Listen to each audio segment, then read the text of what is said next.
So, wir sind online und ich begrüße euch herzlich da bei mir, beim Green Jay und bei God of War.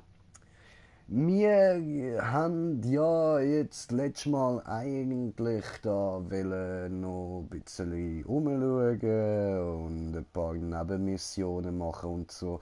Jetzt Nebenmissionen habe ich gerade noch ein bisschen verschoben. Allerdings, wie ihr da seht, mein letztes Mal abgespeichert habe ich in Muspelheim. Dort sind wir bis jetzt auch noch nicht gewesen. Das habe ich jetzt endlich mal aufgetan. Ich habe auch schon 2 Arenen dort überlebt. Weiß nicht, was da jetzt noch alles kommt. Und sobald ich da den Hit von meiner Bonk genommen habe, würde ich sagen, schauen wir uns an, was es in Muspelheim sonst noch so gibt.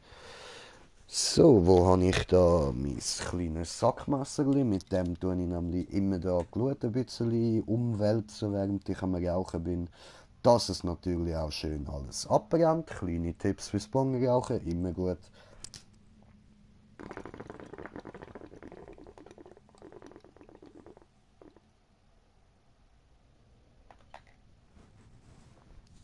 So, wundervoll.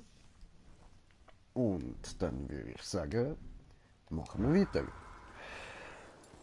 Genau, das ist jetzt nämlich die zweite Arena.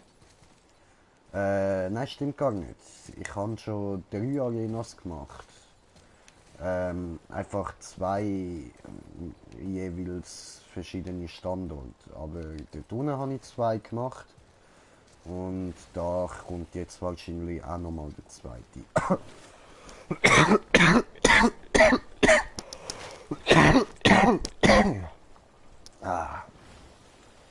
Ja, ich bin saublöd, ich habe Asthma und rauche die ganze Zeit voll. Das ist eine richtig super Idee. Weiss ich selber, ist mir klar. Aber ich bin geschissen. Fighten wir weiter. Es beginnt. Es geht los. Okay. Und wie viele Gegner? Steht nicht.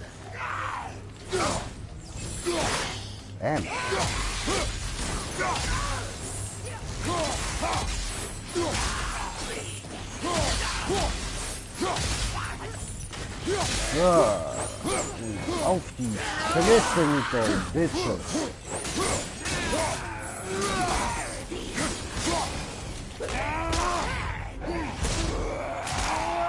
So. Kopfstampfen ist immer eine gute Idee. Wenn man einen Gegner wirklich tot sehen will, am besten immer die Hirnmasse über den Boden verteilen. Ich glaube, wenn die Hirnmasse dort liegt, dann steht er sicher nicht mehr. Egal wer es ist. Ja gut, okay, abgesehen davon, wenn er jetzt irgendwie so ein Deadpool ist oder so, ich schätze, der kommt auch ohne seine Hirnmasse klar. Also es wäre mir zumindest neu, dass man Deadpool per Hirn rausballern umbringen kann.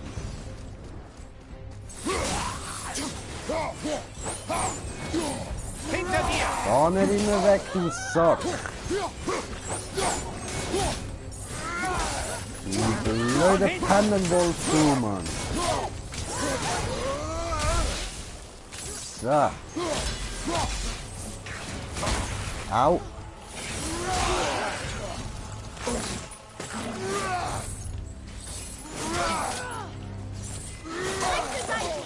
Au!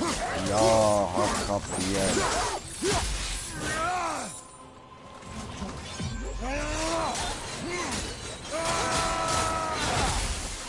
So. Noch nicht überstanden. Hallo?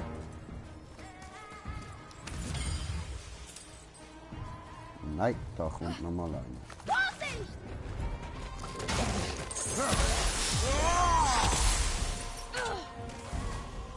So.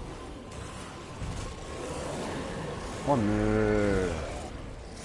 Wie soll ich die denn so schnell abprügeln? Ja eben, das macht so gut wie keinen Schaden, Mann. Okay, Axt, hab verstanden. Au, ich muss dort hinter, nein!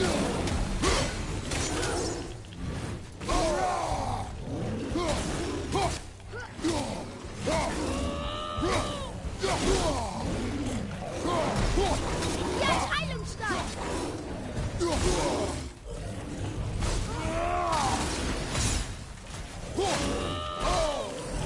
Ah, verdammte Scheiße, Mann! Da, du Ficker, du Elende! Friss! Ciao!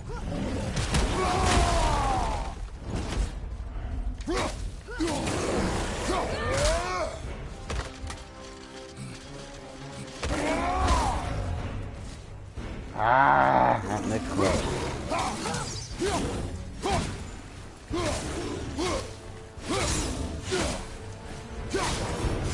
Ah, ist viel zu langsam, Alter. Viel zu langsam. So. Und was kommt jetzt noch? Ernsthaft. Au. Ja. Au.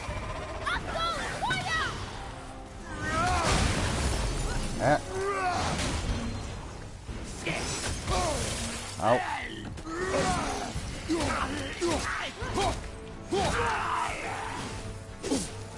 Au.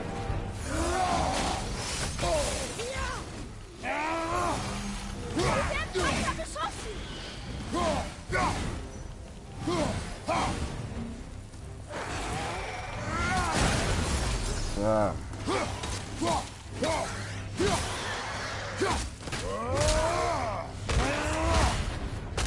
Und Stampf. Wundervoll.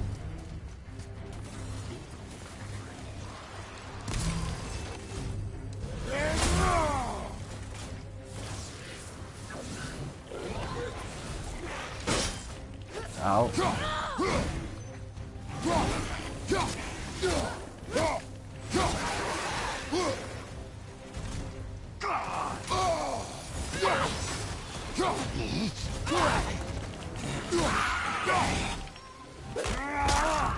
Ah, wundervoll.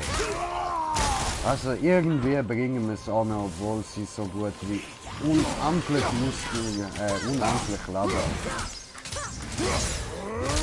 Aber kleine Tricks gibt es immer. Von dem her holt er sich nicht.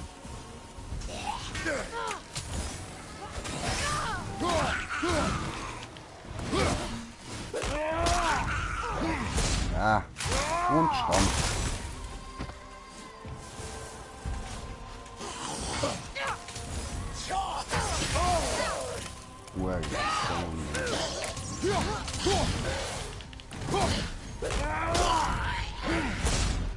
Ja. Nimmt mir schon Wunder, wie viel da noch kommen.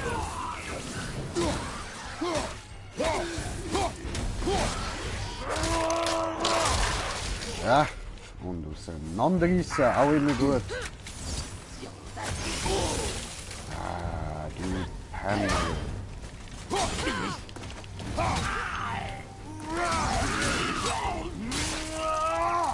Geil. Ja, Hammer. Und Belohnung abholen.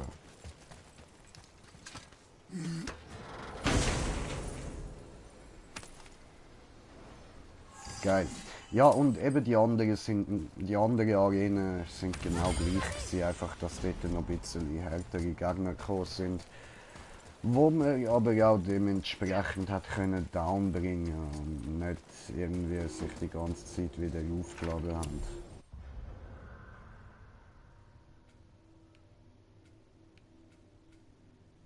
Arena 3. Eine normale Arena, ist das so Ihr Ernst?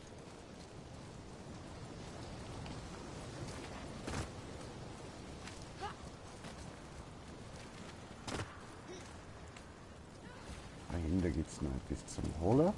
Wunderbar. So. Wunderbar. Geh mal. Ich atme nichts als Asche. Zumindest bekommst du sie nicht gleich in den Hals. Ja, zum Glück.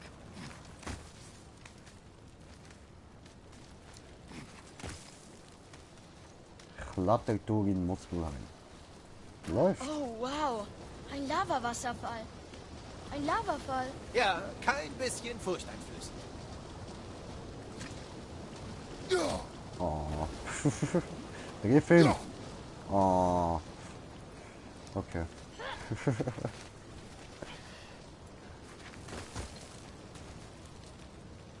Ah. Und sind wir jetzt zoberst oder kommt noch eine weitere Arena oder wie haben wir es? Noch ein Schwert. Wie viele davon es hier wohl gibt? Weiß Oh, ich nicht. 6. Die Stimme sagt 6. 6. Ich habe bis jetzt 3 gefunden. Willst du mich verarschen? Okay, ja gut. Wir wissen jetzt zumindest Muspelheim fighten.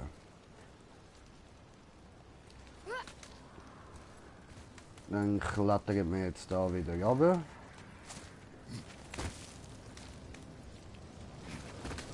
Und gehen mal schauen, was es in Niflheim gibt. Ob es dort auch nur so Arenen hat oder ob es dort noch etwas Fettgeiles gibt. Weil dann würde ich sagen, machen wir das da lieber mal, wenn wir da die Story durch haben und uns dann auch noch so um die Nebenmissionen kümmern und alles. Oder nein, Quatsch, wir kümmern uns nachher um die Nebenmissionen, schauen uns das aber gleich nach der Story dann an. Dass wir da wenigstens noch ein bisschen etwas zu machen haben. Ich dann aber auch dementsprechend noch ein bisschen stärker bin für da den Rest von dem Scheiß. Weil bis jetzt ist schon, muss ich wirklich zugeben, ist nicht einfach gewesen. Ich kann auch bei den unteren Arenen ein paar Mal müssen hin und her säckeln, um da ein bisschen Leben wieder zu bekommen. Jeder einzelne Kristall bin ich hure Verjoderung gewesen. So. Ah nö, jetzt habe ich wieder abgebrochen. Scheiße. Falscher Knopf gedrückt. I'm so sorry. Da. Geh hindurch. Ja, geht ja. Jetzt sag mir nochmal, woher Odin vor uns wissen konnte, dass wir nach Jötunheim gehen. Odin ist extrem schlau, weißt du? Beinahe so schlau, wie er es selbst glaubt. Und er sammelt Prophezeiungen. Geht es um die Zukunft, kommt es in seine Sammlung. So kann er sich immer als allsehend und allwissend inszenieren. Aber es geht natürlich um Kontrolle. Kontrolle über die Zukunft, sein Schicksal. Er würde jedes Gebiet in jedem Land auf jeder Welt kontrollieren, wenn er es könnte. Er will jedes noch so kleine Widerstandsnest auslöschen, selbst wenn du nie eine Bedrohung warst. Es reicht, dass du eines Tages eine sein könntest. Wie du siehst, es ist nicht wichtig, wie er es vor euch wissen konnte. Es ist wichtig, dass er recht hatte.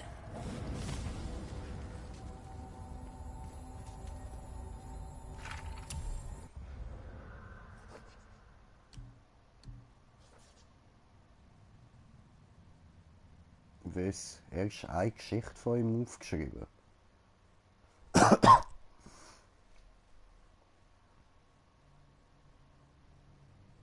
Mhm. Super. Jungs, was gibt's Neues? Und was hast du da draußen entdeckt? Ein Klingerknauf. Alles klar. Der ist aber schwächer als mein jetziger. Oder? Ja, aber gibt halt noch Vitalität dazu.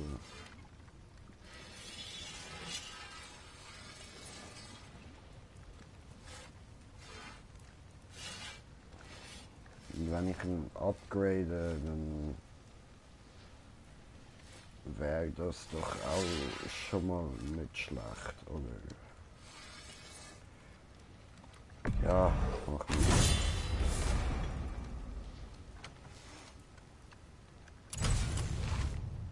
ausrüsten. Perfekt. Und für den Knirps?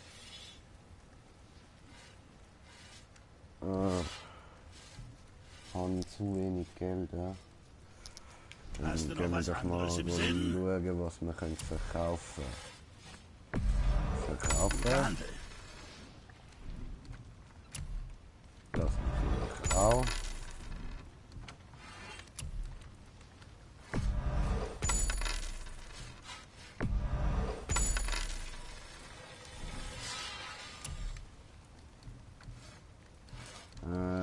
Die benutzen wir eh nicht. Ja. Aber ich will es eigentlich gleich noch nicht.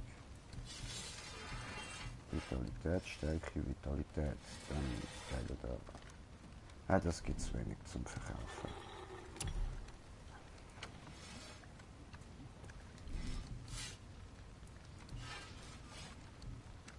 Easy.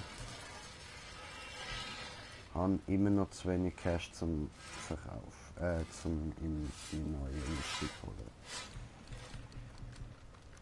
Schon noch doof.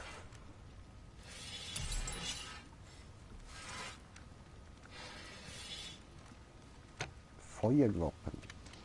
Alles klar.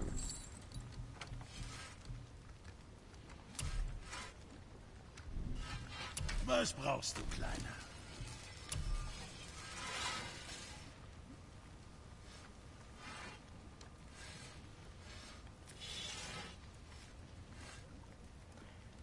Wieso? Ich kann ihn nicht upgraden, weil ich schon fertig upgraden kann. Ist mir auch erst jetzt klar geworden.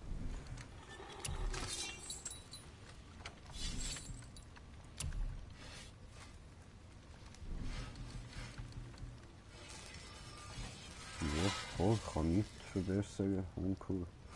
Immer wieder gern. Und jetzt raus hier. Ficken dich.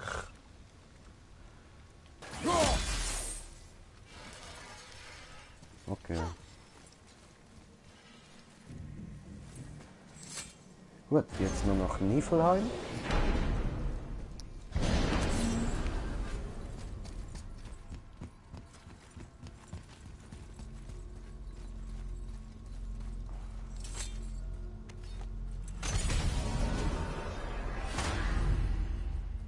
Gerade noch bitte. Jawohl.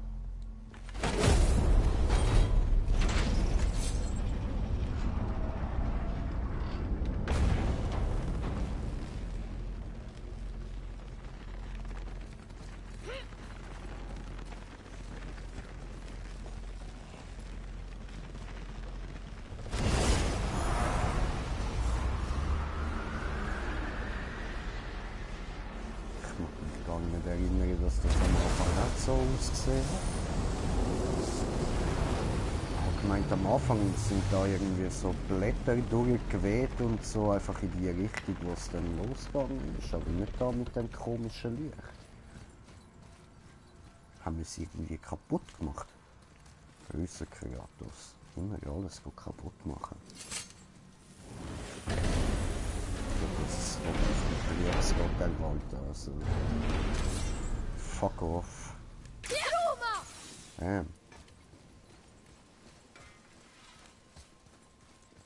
Und willkommen in Niflheim. Ah, Nibelheim. Was jemand wohl hierher verschlagen könnte, aber da sind wir. Riecht ja Rein schlimm. Neugier. Was ist das? Dieser Nebel ist verflucht. Verflucht? Ganz recht. Wenn man ihn zu lange einatmet, ist er tödlich. Ein Grund mehr, Niflheim zu lieben. Junge, Mal sehen. Kisteli. Was ist das denn? Seltsam. ja, seltsames Material.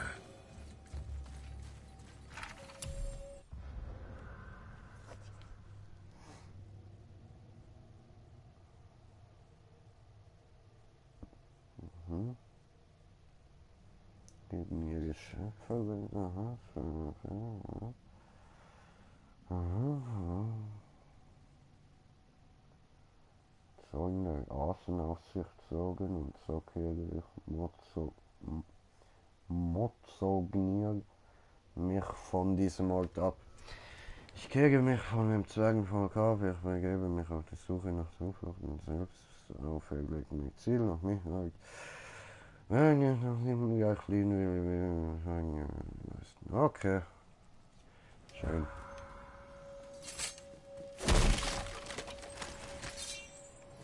Da dazu sage ich nur eins. Fick dich, Wal! Fick dich, Delfin! Oh, die Ruhe. Hoppala. Ach so, der Doppel läuft noch ein bisschen ab, ja?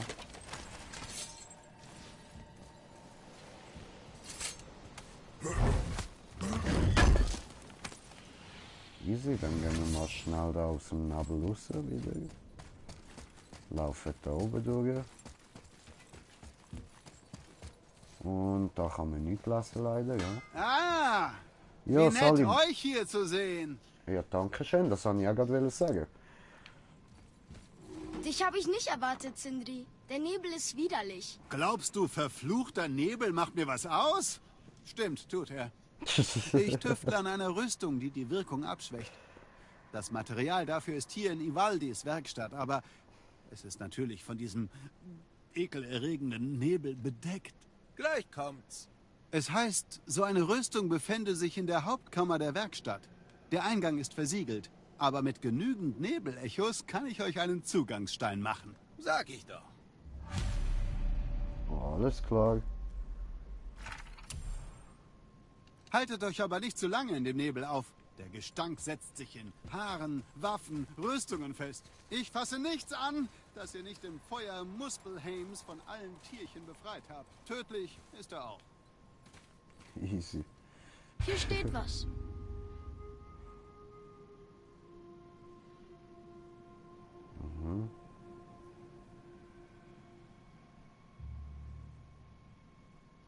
Okay. Das alles ordnet sich jedes Mal wieder neu? Unglaublich. Atreus, konzentrier dich. Dies ist ein gefährlicher Ort. Die Kreativität der Zwerge. Beeindruckend und gefährlich.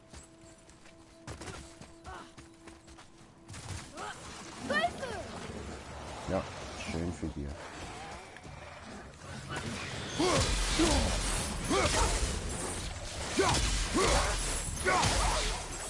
Muss sie platzen. Alter, die sind Stufe 7. Hinter dir, Bruder!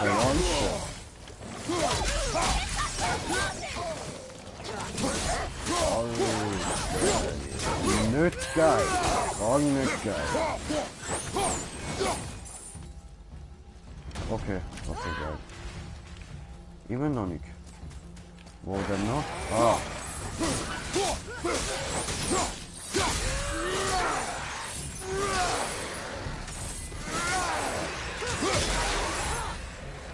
Okay. Das Schnell. muss die Hauptkammer sein.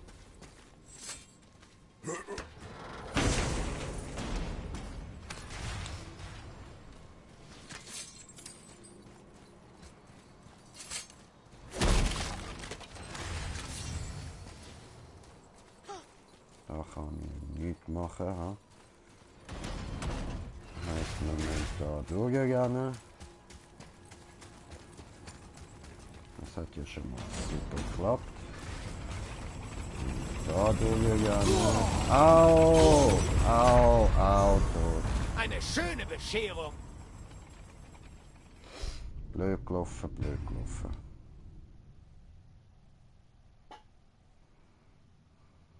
Naja.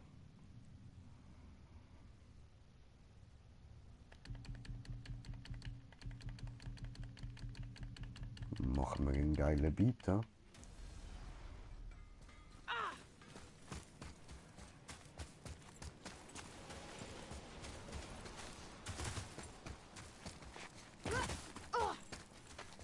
So.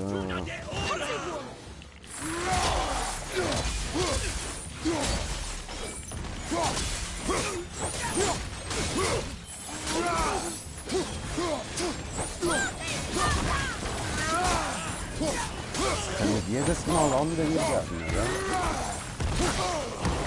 Aua, die sind böse.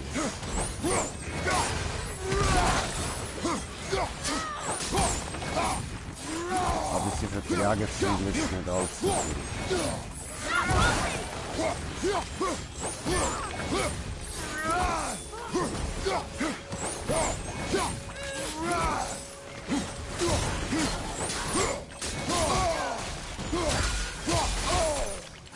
Ja, die kann man da. Jetzt noch das Brüderli, ja.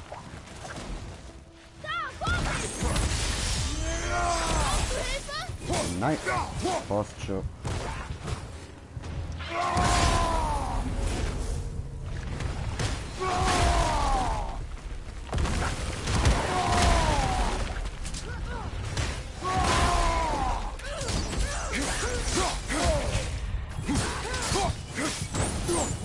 Ja, geschafft, überlebt.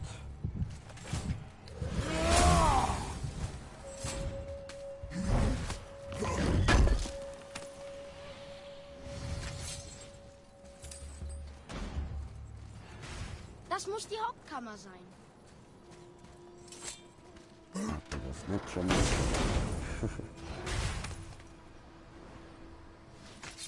Wirkt das Ganze da jetzt nicht irgendwie spiegelverkehrt?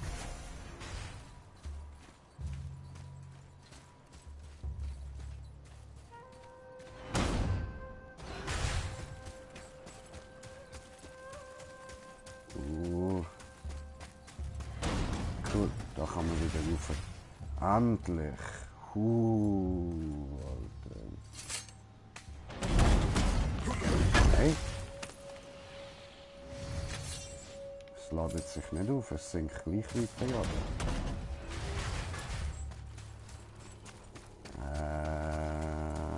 Yeah.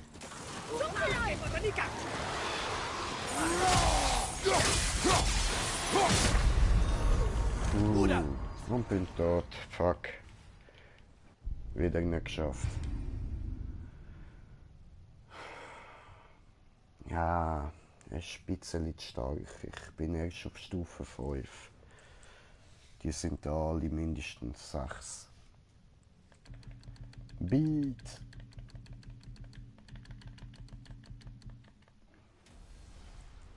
Gib mir ne Beat. Okay, wir ziehen es wieder. In der Werkstatt dürftet ihr genügend Nebelechos finden. Am Leben zu bleiben ist schwieriger. Ja, das sehe ich genauso.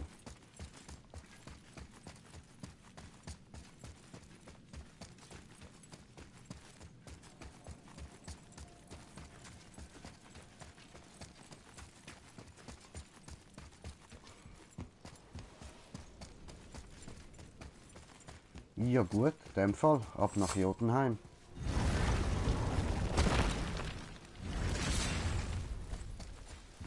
Habt ihr den Alchemisten aufgespürt, Nope. den ihr finden solltet?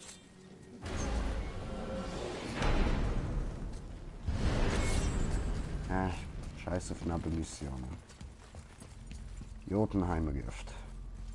Wenn die Gegner dort auch wieder so stark sind, machen wir halt noch schnell die scheiß Nebenmissionen. Aber sonst... warte, ich muss noch trinken holen, bin gerade wieder da. Ein kleiner Moment. In dieser Zeit...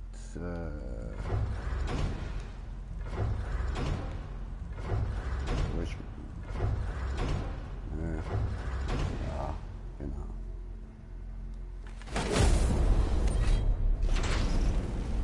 Am Moment, das will ich eigentlich noch sehen. Trinken wir halt das dann.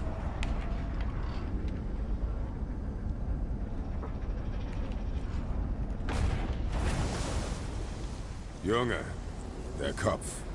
Nimm ihn. Oh, klar. Hab ihn. Hoffentlich explodierst du nicht oder so. Oh, hatte ich nicht bedacht. Vielleicht sollten wir das besprechen. Nee, wird schon gut gehen. Bereit. Oh, das ist unangenehm. Jetzt, Junge!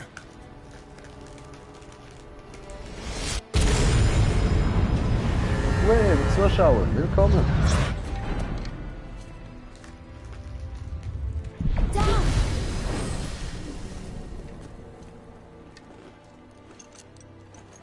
Wir sind fast da. Und? Worauf warten wir noch? Ist es noch weit? Wir werden sehen.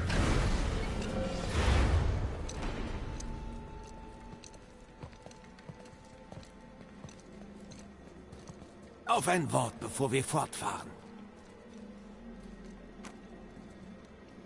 Also das Letzte, was ihr beiden da oben braucht, ist ein verwesender Kopf. Ich warte besser hier. Es geht um dich und den Jungen. Stimmt. Aber wenn dich jemand Bei Sifs verdammt prächtigen Rundungen. Ihr habt es geschafft. Tut mir leid. Das mussten wir sehen. Oh nein. Nein, nein, nein, nein, nein, nein, nein. Ach, verdammt. Na schön. passt so lange auf den Ruben, Kopf auf. was geht? Ich kann das. Nein, ich kann es nicht. Na gut. Oh, gerade noch ein Zuschauer. Willkommen. Bereit? Komm. So, und jetzt da, episch, der Aufstieg nach Jötunheim. Oh, ich habe einiges mit dir vor. Wer redet da? Bild dir nichts ein, Ziegenmann. Ziegenmann.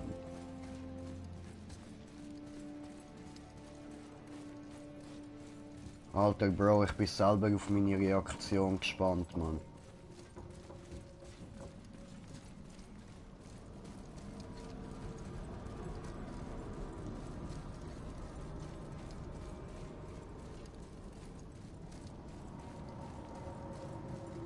Okay, da ist es plötzlich hell geworden. Jetzt habe ich da gerade vor, weil mein Handy-Internet nicht richtig läuft. Okay, genießt den Mindfuck. Fick dich, Mann. Alter, jetzt bin ich voll gespannt. Ja, du bist doch so ein Sackerjugend, Mann. Oh, Dirty Sanchez, du. Warum ist es nur weiß? Was passiert da? Hallo? Hallo? Hallo? Hallo?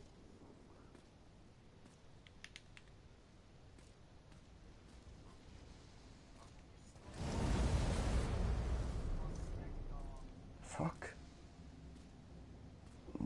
Muss ich laufen? Was muss ich machen? Es ist so scheiß hell. Ich sehe nix. Ja, ich probiere es. Ich drücke da die ganze Zeit nach vorne, aber... Ah! Vielleicht falscher Ort gsi. Hoppla! Schau! Die Finger des Ja, das Riesen. kann passieren, wenn man Vor nichts uns ist sieht. der höchste Gipfel. Da vorne.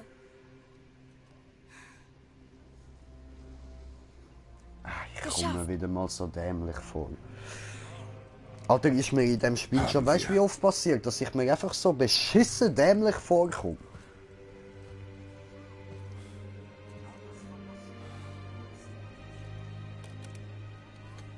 Aber ja, wir haben es angebracht, wir sind da.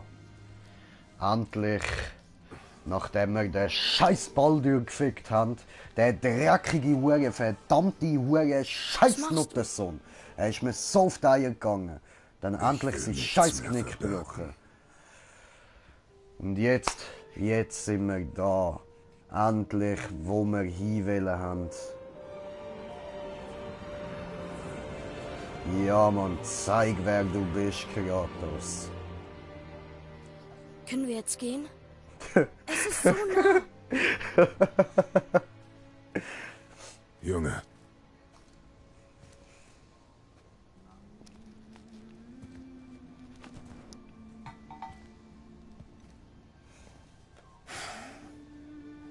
Oh boy.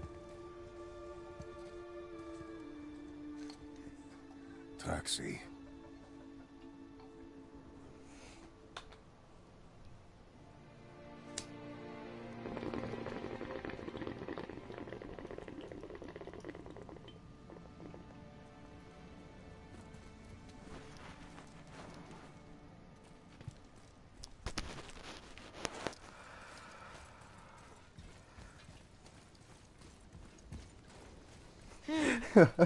Ja, schon, Alter. Nichts. Weißt du, so Dachte einfach nur, es musste episch. stimmen, ne? Ich will nichts mehr verbergen. Ja, ist mir eigentlich scheißegal, gönn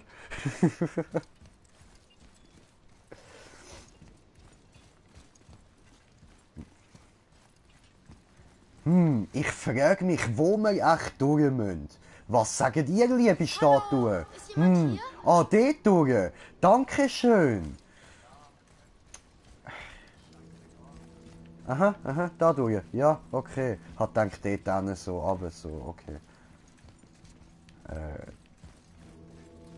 Wo sind wir hier? Sie sind wohl beim Verlassen von Midgard hier durchgekommen. Der Rest von ihnen. Okay. Sind schon easy schräge Statuen, jetzt mal ehrlich.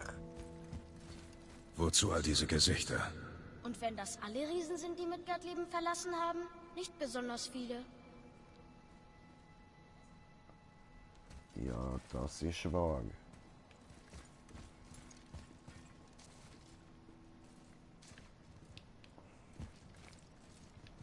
Okay. Ja, viel Spaß beim Lassen, Odin Junge. und Thor, sie ruinieren alles für jeden.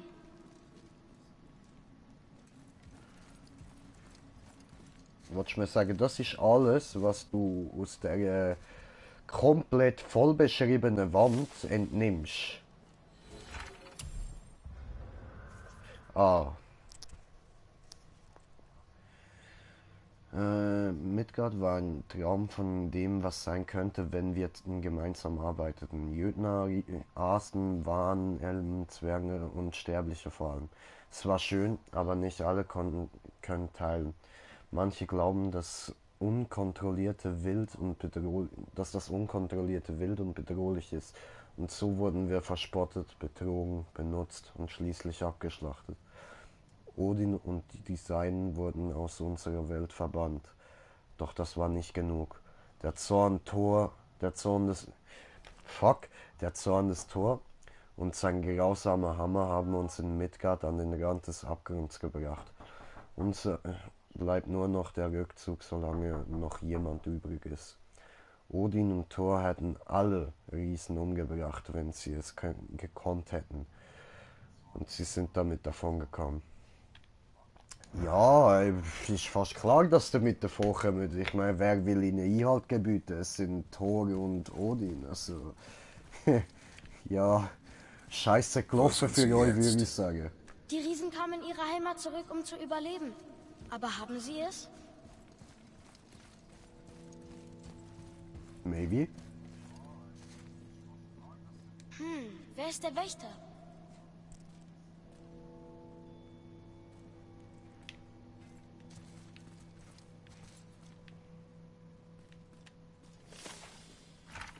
Yay, wieder lassen.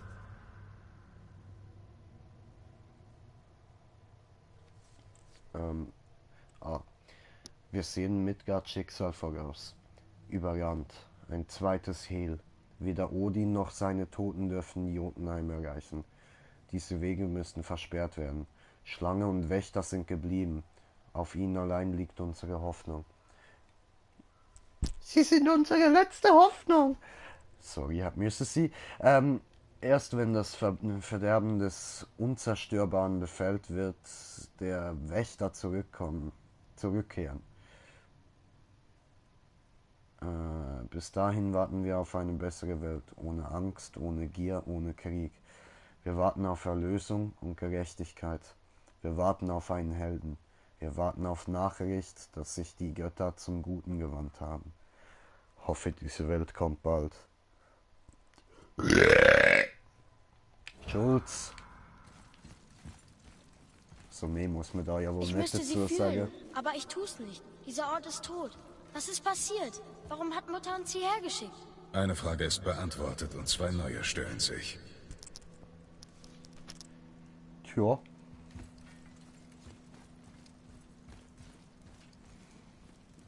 Ein Loch. Ich spiel mal Achse. Hihi. Ich krabbel durchs Loch. Nee. Warte! Oh. Vater! Hier passiert was! Oh.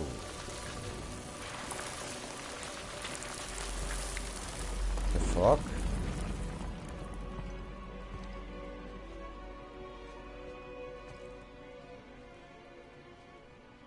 Deine Axt. Und Mutter. Da. Hä? Sie streitet mit ein paar Riesen. Sie kannte Riesen? Sie hat Riesen gekannt. Das sind wir. Da trafen wir zum ersten Mal die Weltenschlange. Aber wie? Alter, ich habe gerade Unser voll Kampf mit Hühnerhut. Baldur. Was soll das? Oh Aber mein Gott, der war doch Fuck! eben erst. Warte. Sie wussten alles, was geschehen würde. Der Drache im Berg, der Steinmetz, diese Zeichnungen. Hä? Das ist unsere Geschichte. Deine Geschichte. Aber was bedeutet das? Dass ich nicht der Einzige war, der Geheimnisse hatte.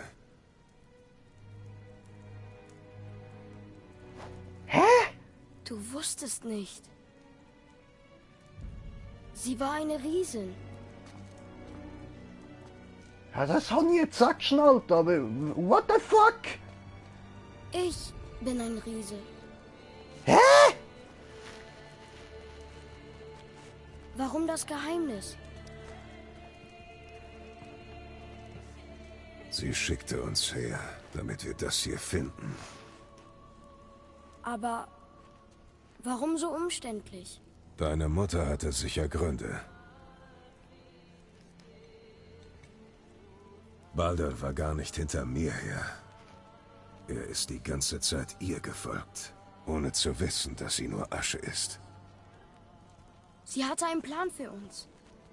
Dem vertraue ich. Egal was es ist. Außerdem lag sie noch nicht falsch. Na komm. Wir sind dem Ende schon so nah. Was? Ja. Was? Ja, sind wir. Oh. Oh oh.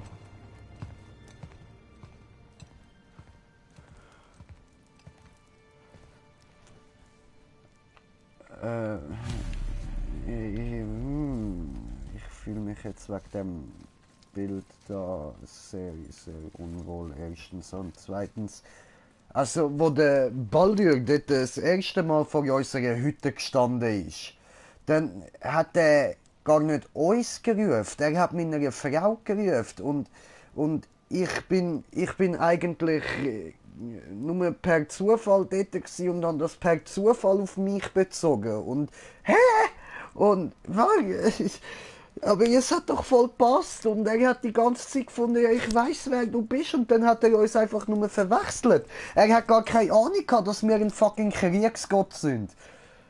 Alter, erstens mal, scheiß blöde Vollidiot Baldur. Und zweitens, Alter, what the fuck? Wieso? Woher?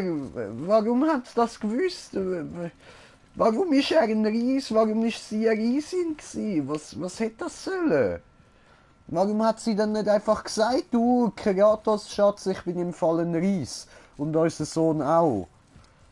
Ich meine, sie hat doch gewusst, wer er ist, oder? Und wieso hat sie dann nicht einfach gefunden, ach so, ja, easy, voll cool, ich im Fall auch so gottähnlich. Einfach, halt nicht wirklich, ich bin einfach so Riesin, ja, weißt du, Jötunheim und so, keine Ahnung.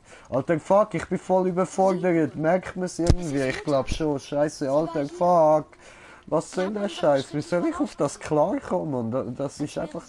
Ah, ich fühle mich gerade voll verarscht, so... Und heimgeführt. Weißt du, sie hätte einfach etwas können sagen und ich hätte mir den ganzen Scheiß da können sparen. Alles! Aber nein!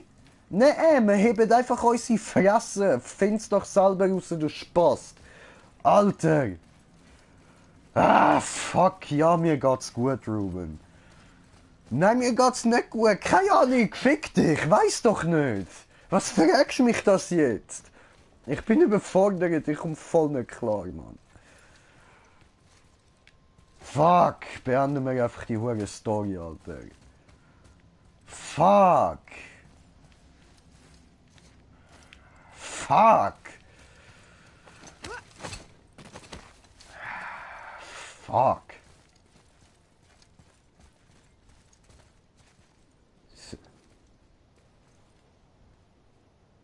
Oh mein Gott.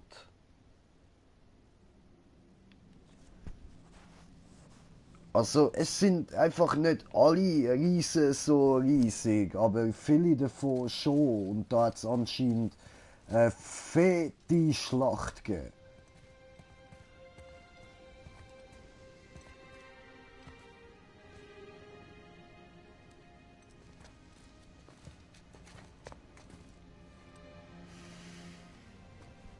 Oh Mann, Alter.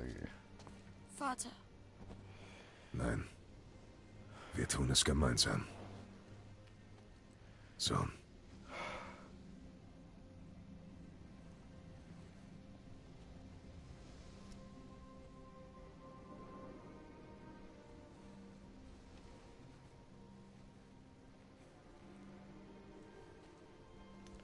Fuck, ich komme immer noch nicht klar auf den Scheiß, Mann.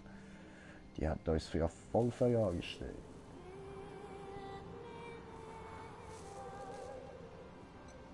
Ja, verstreut die scheiß Riesenhure, Mann.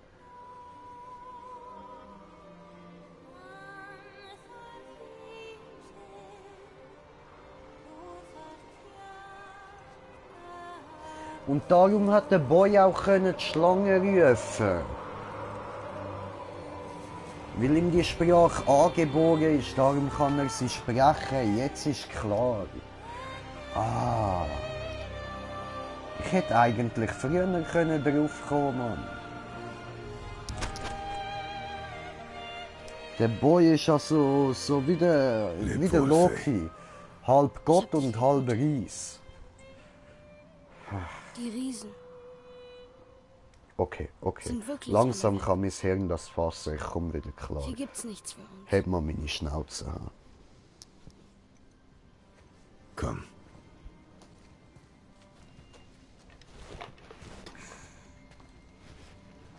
Also, Mutter war eine Riesin.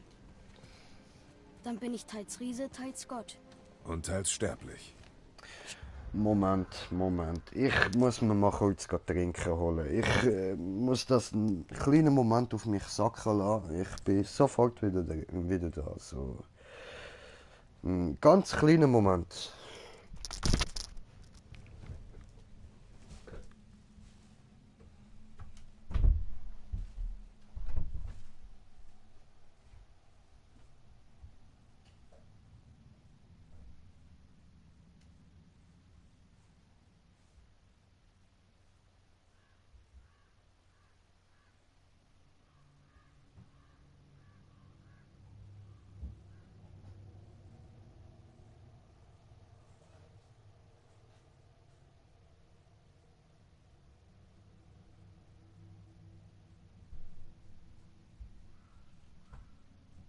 So.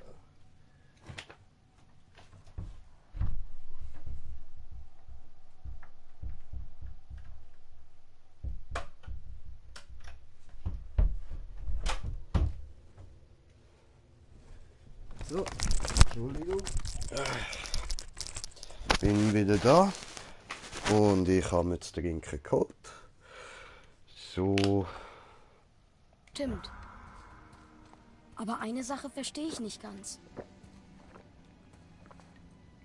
Mein Name an der Wand. Die Riesen nannten mich Loki? Was? Loki. Den Namen wählte deine Mutter bei deiner Geburt. So muss dich ihr Volk genannt haben. Warum? Was? Was? Das klären wir ein andermal. Was? Lass uns heimkehren. Fuck! Was? Nee! Alter, was? Willst du mich eigentlich komplett verarschen? Ich hab gemeint, das ist's gsi, Alter. Fuck, ey. Erstmal werden wir dort komplett verarscht. Jetzt ist der Loki unser fucking Sohn. Ah! Ah! Fuck, was?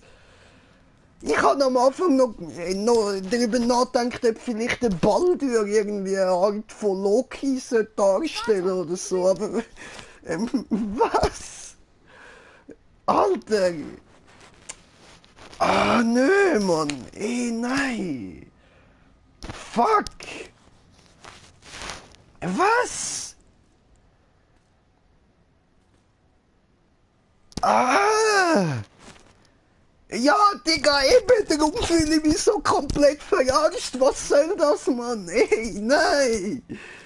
Weißt du, ich denke sogar noch, ja, exakt wie Loki eigentlich, oder? Halb Gott, halb Ries und... Ah! Fuck, Mann! Nein! Was? Oh, ich muss rauchen. Ich muss jetzt einfach rauchen, Mann. Fuck. Gebt mir einen kleinen Moment. Tut mir leid. Fuck. Was? Nein, einfach nicht, ey. Was soll das? Ah. Fuck. Ja, das glaube ich dir, Bro. Alter, nein, man, weißt du, ich habe mich dort schon zu hart verarscht gefühlt. Alter. Ah. Mann, weißt du, es hat doch schon gelangt, dass sie kein einziges Wort von dem erwähnt hat. Sie hat euch so viel Scheißärger können ersparen. So viel scheiß Stress, wo wir haben, Mann. Ah! Vater, hier drüben. Heb deine Scheißfresse, Loki! Alter! Was soll das, Mann? Ich bin verwirrt, ey, fuck, Mann. Ah, ich habe jetzt meine Fresse Rauchbombe und dann spiele ich weiter. Einen kleinen Moment noch. Fuck.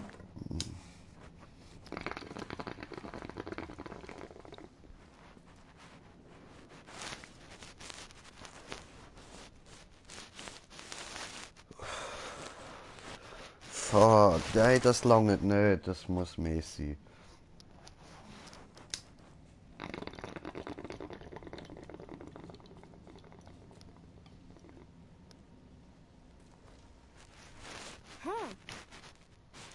Schnauze!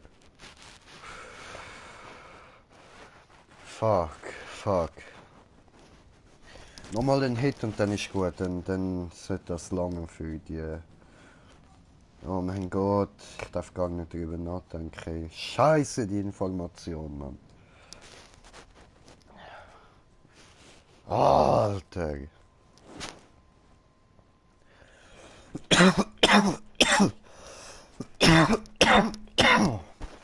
Fuck, Mann. Ohne Scheiß, Alter. Fuck my life, Mann. What the fuck, ey? Was soll das, Mann? Wer kommt auf so etwas? Wer kommt auf so einen Story-Twist, Mann? Fuck!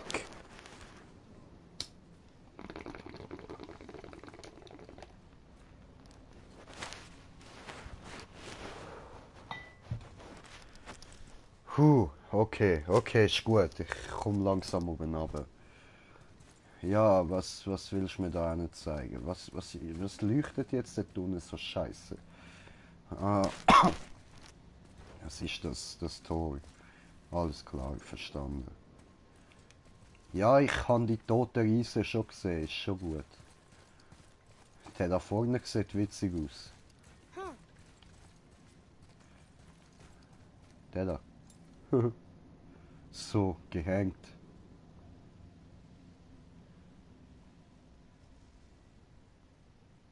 Ich schätze, der Arm ist ziemlich blutleer. Ich will gar nicht wissen, wie lange der schon dort rauf schaut. Es gibt ja auch so einen hure komischen Inder-Spasti, der die ganze Zeit seine Pfoten aufhebt, man. Sorry, dass ich mich da gerade mit so unnötigem Zeug probiere ablenken, aber ich muss das immer noch irgendwie ein Jetzt bisschen ergibt sacken wohl lassen, alles Mann. einen Sinn. Heb deine So Scheißfresse, Mann! zu ihrem Volk. Aber wusste sie, dass es hier so aussieht? Wollte sie, dass wir das hier sehen? Wollte Willst sie, du mich dass wir das verarschen, Mann? weitererzählen oder geheim halten? Ich weiß es nicht. Ich kann Was sollen wir nicht! tun? Ich überlasse dir, das zu entscheiden. Oh,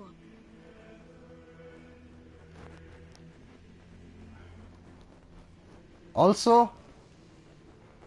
Jetzt hebst du deine Fresse!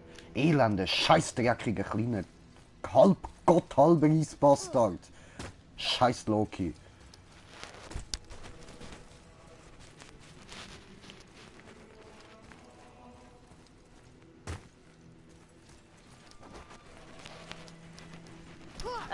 wieso habt ihr mich Atreus genannt? Ganz sicher nicht nach einem Gott. Nein, er war ein Soldat, ein Spartaner. Ein großer Krieger? Alle Spartaner sind große Krieger. Wir trainieren von Geburt an.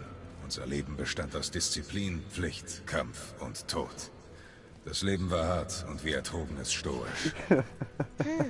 Doch Atreus von Sparta war anders Sorry, als Bro, der Rest von uns. Selbst in den dunkelsten Zeiten Das lächelte habe ich nicht er. erwartet. Er war glücklich. Er gab uns die Hoffnung, dass in uns, obwohl wir Kriegsmaschinen waren, auch Menschlichkeit steckte. Güte. Als der Tag kam, an dem er sein Leben in der Schlacht verlor, rettete sein Opfer zahllose andere und wendete die Schlacht zu unseren Gunsten. Ich trug ihn auf seinem Schild nach Hause und begrub ihn wie in Sparta üblich mit allen Ehren. Sein Andenken war ein Trost in dunklen Stunden. Wow, du hast eine tolle Geschichte erzählt. Ymir hat's verpasst. Tja. Das ist die Geschichte von Atreus gewesen.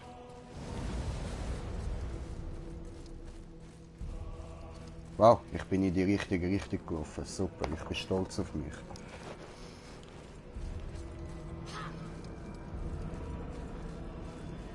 Ich verstehe, wenn du nach Hause willst. Aber ich wette, da draußen sind noch ein paar Walküren, die wir befreien könnten. Oder jemand anders, der Hilfe braucht.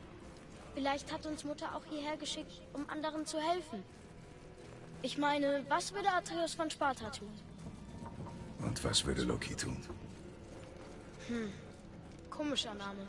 Gut, dass wir deinen genommen haben.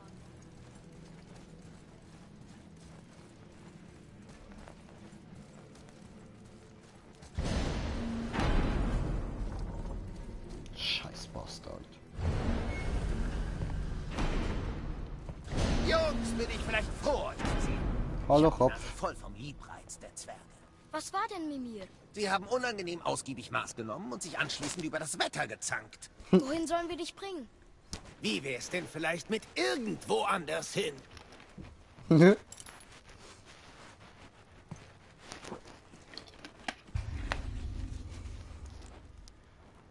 Aha.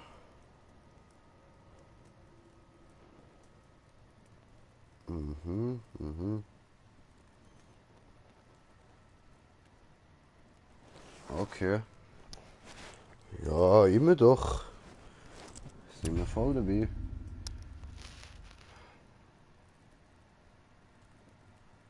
Ah, okay.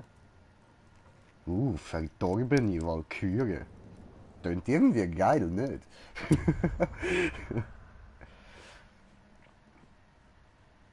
Ah, das sind die Walkürien. Okay. Okay. Jetzt sind alle verborgenen Kammern vom Odin auch drauf. Voll gechillt. Und da gibt's noch neue Sachen.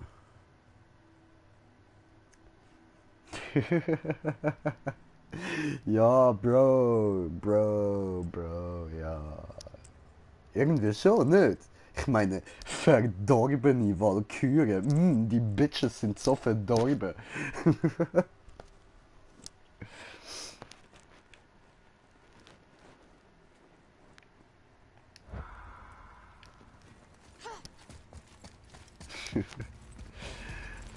So.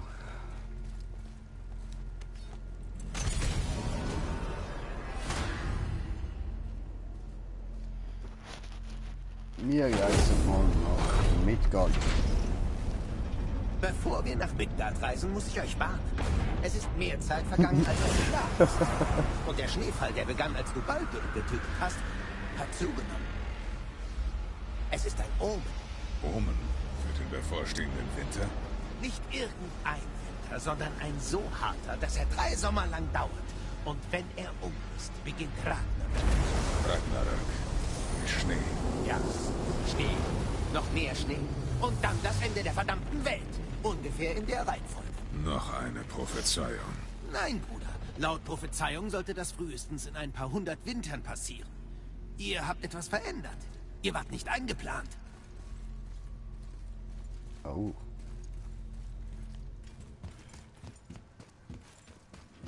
Könnte ja sein, dass noch irgendwie ein Ragnarök DLC rauskommt oder so. Das wäre. Ich sag dir, das ist Fimbulwinter. Ich spür's in meinem Schritt. Das ist der Große. Hör auf, das zu sagen. Ah, wir haben neue Sachen. Später muss es ja schneien. Das ist nicht nur Schnee und das weißt du. Das ist die Endzeit. Wage es nicht, mich zur Stimme der Vernunft zu machen.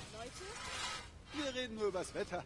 Über diesen kleinen Nebel. Damit will er sagen, dass Fimbulwinter bevorsteht. Ah, Nebelechos. Der Ah, Winter, der jetzt. alle Winter beendet. Niflheim, Legierung. Okay. Haben wir gehört. Wenn ihr auf dem Alles Heimweg seid, klar, ja, das bleibt Zeug in habe ich Bewegung alles und nicht. versucht, nicht zu sterben. Aber das kommt Wenn ihr mir nicht eh auf dem bekannt Heimweg vor. seid, gilt dasselbe. So speziell sieht das Ziel jetzt eh nicht aus. Aber das da wäre noch easy gut.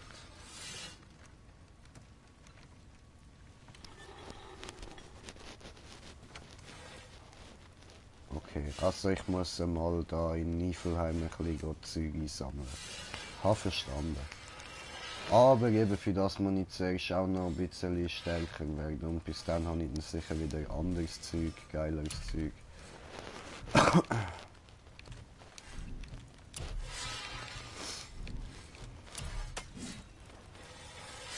Hübsch. Ah, wieder Nebelechos, fick dich.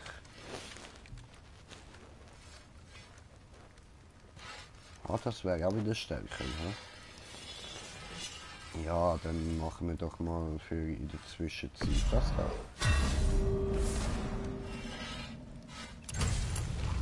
So. Nice.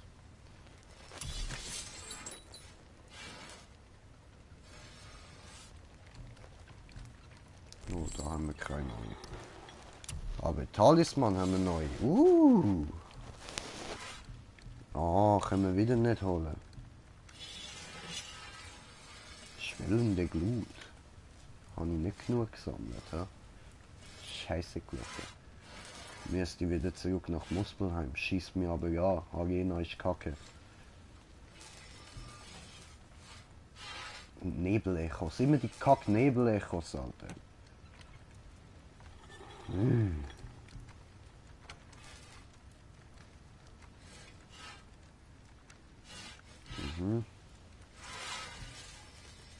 Hier sind alle schwächer als das, was ich kann.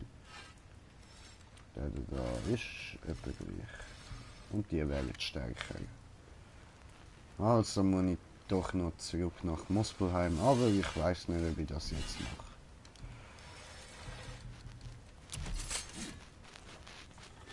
No, der braucht auch schwellende Glut. Fick dich. Und Feuerwappen. Was sind denn Feuerwappen, Mann?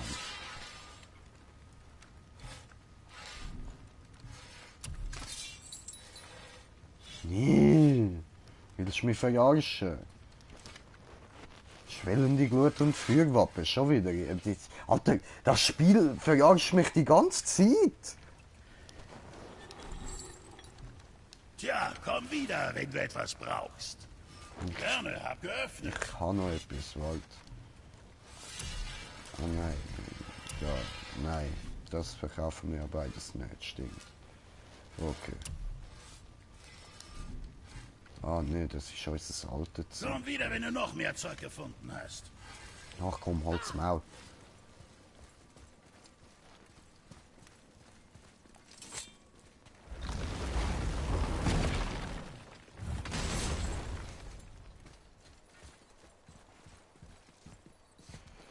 So. Gut. Sind wir da? Haben wir die Geschichte überstanden? Haben wir mein Hirn gefickt? Yay, sind wir alle wieder happy? If you're happy and you know it, clap your hands. Ja, nein, nicht wirklich. Ja, nein, ich weiß jetzt gerade nicht, wie ich auf das Ende von dem Spiel soll reagieren. Also...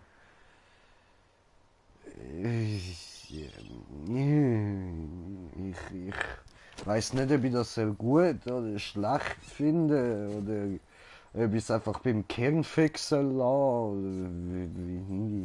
Keine Ahnung.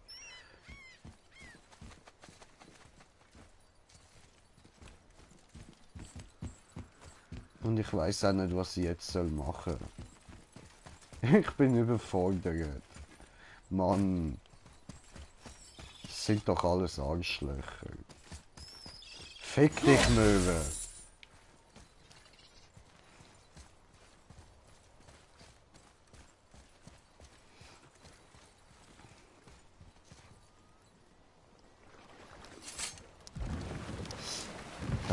Ja, das ist eine gute Idee. Du hast absolut recht. Ich gehe erstmal schlafen. Die Schlange hat sie gefressen. Weißt du was? Ich schieß mich an. Ich gehe nicht zu Fuß.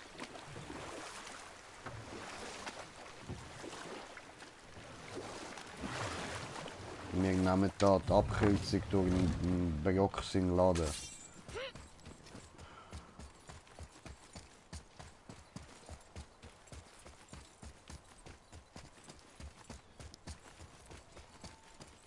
Ne?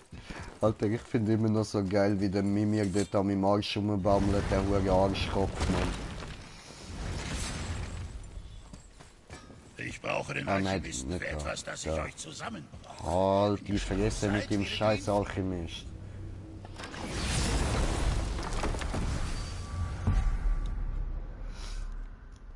So, nach Hause. Zu Hause.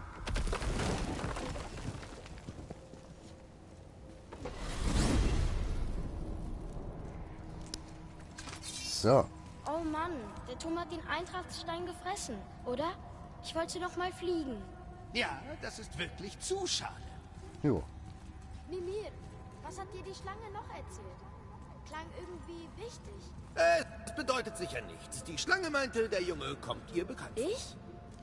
Das ist unmöglich. Oh, dem stimme ich zu. Es sei denn, vielleicht sie spricht von etwas, was noch kommen wird. Es heißt, wenn Jörmungandr und Thor zu Ragnarok kämpfen, erschüttert dies den Baum des Lebens derart, dass er zersplittert und die Schlange durch die Zeit zurückschleudert. Sogar vor ihrer Geburt. Was? Das ist doch verrückt.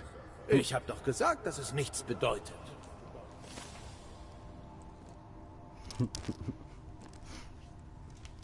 Easy.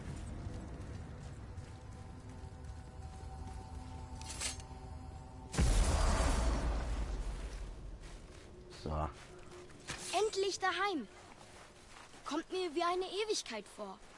Etwas zugig vielleicht, aber viel besser als ständig Baumrinde in der Hose zu haben. Ja, ja, vergiss ja Zeit zum Arschkopf. Ausruhen. Ich schlafe bis zum Frühling. Ah, schlafen. Ah ja, hier liege ich gut. Schlaf. Schon längst dabei.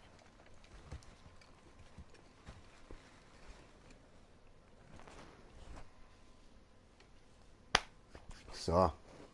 Huh? Was war das? Dein Bogen.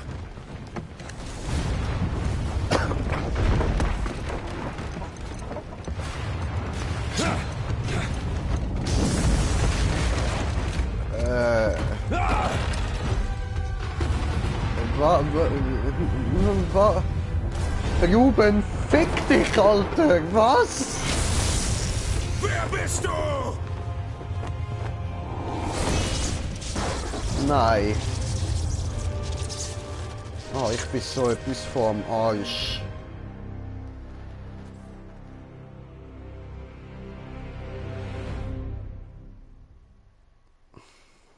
Was? Was? Was? Oh Mann, Ruben, fick dich, Mann! Was?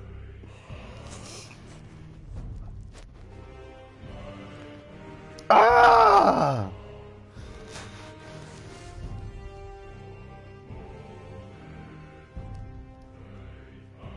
Alter! Gottverdammte Scheiße, Mann! Atreus, bist du bereit? Ja, aber ich habe was Seltsames geträumt. Fimbulwinter war vorbei. Und Thor kam zu uns. Hier zum Haus. Traum. Aber es war so anders. Was? So real. Als wäre es die Zukunft. Dann beschäftigen wir uns morgen damit. Heute können wir noch einiges tun. Komm. Gottverdammte Scheiße, Mann! Was? Oh.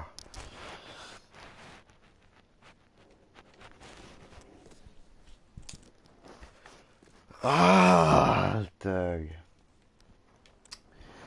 Puh. Ich habe schon gedacht, jetzt bin ich so richtig im Arsch gefickt. Ah, du Scheiße, Mann.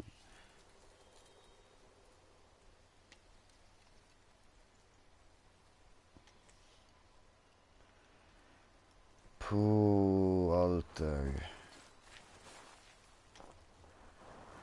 Was?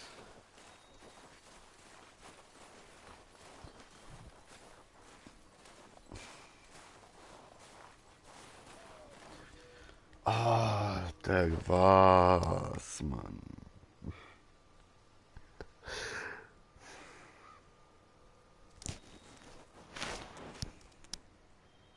Also, es sieht so aus, als würde es eindeutig mal noch weitergehen. Wow. Ach du Scheiße.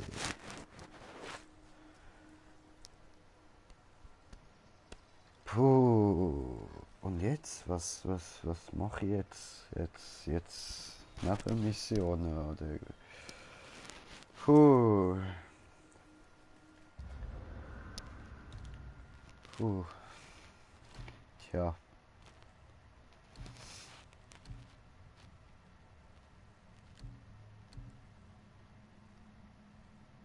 Mhm.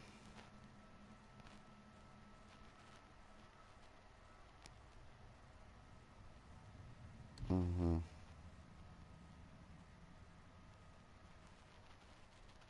Das könnten wir mal machen. Ja, das machen wir jetzt mal. Ja, ja, voll. Okay, okay, okay.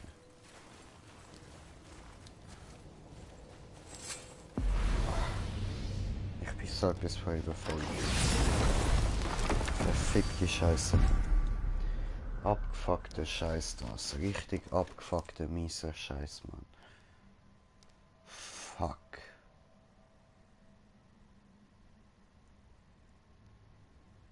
Alter, da liegt noch der fucking Ries, Mann.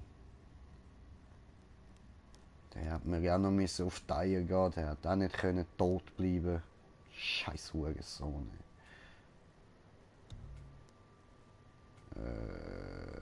Ja, da haben wir hinwollen. Oder gehen wir da hin? Ich glaube, da muss ich auch noch eine auftun.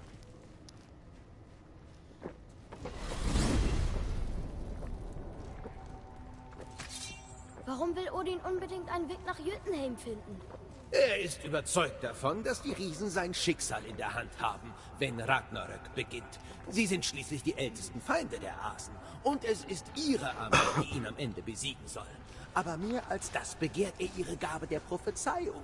Er will wissen, was sie wissen und sehen, was sie sehen. So viel Leiden hätten vermieden werden können, wenn seine unstillbare Neugier nicht so viel stärker wäre als seine Weisheit. Wie meinst du das? Ah, erinnere mich daran, dir zu erzählen, wieso man ihn den Fürsten der Gehängten nennt. Okay.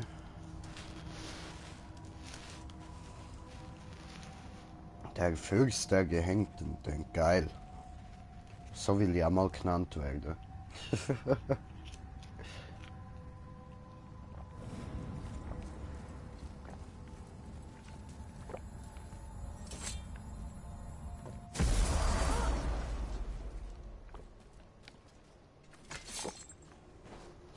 So, perfekt, dort vorne steht Bötli.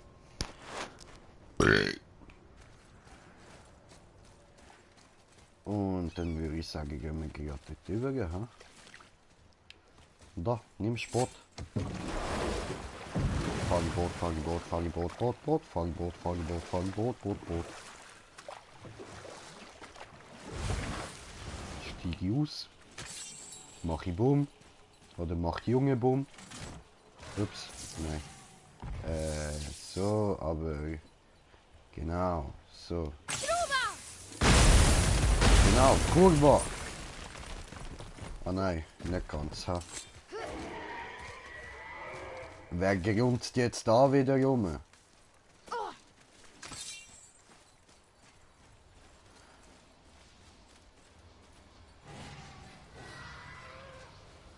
Wenn wir wieder mal Loch fisten.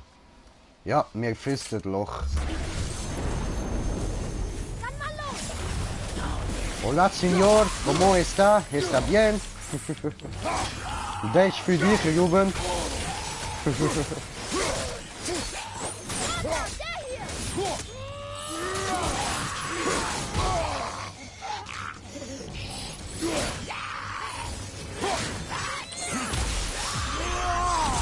Shabam! Au.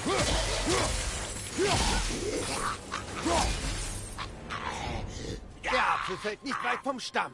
So, Loch gefistet, Alter. Sí, señor.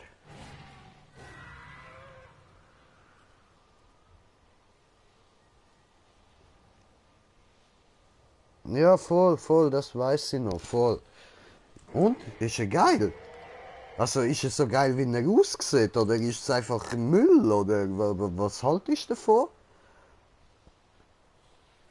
Erzähl mal, so irgendwie.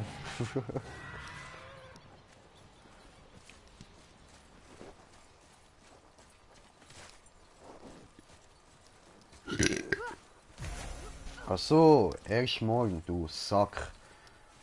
Dann erzähl mir ja auch erst morgen davon, Mann. Oh was, da könnte man auch noch durch. Ja, dann gehen wir doch erst mal da unten durch, oder? Ah, das muss man von dort oben zerschiessen. Alles klar, ich habe nicht verstanden. Mach Sprung. Kurva!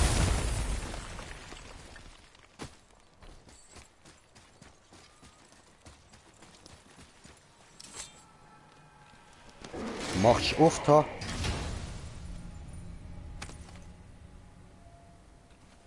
Oh, chillig. Gerade 2 Stunden, oder wie? Fast 2 Stunden. Krass, krass.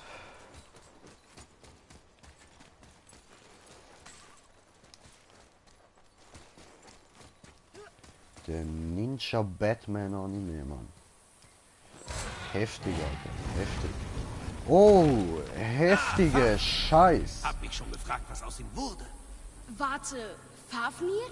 Wie in Fafnirs Lagerraum? Genau der. Aber laut Sindri ist er ein Zwerg. Nein. Und jetzt ist er ein Drache. Das Leben ist schon komisch, was? Angekettet. Wir sollten nach Bindungsschreinen suchen und den armen Kerl befreien. Was meint ihr? Ja, das Leben kann nämlich scheiße sein, ha?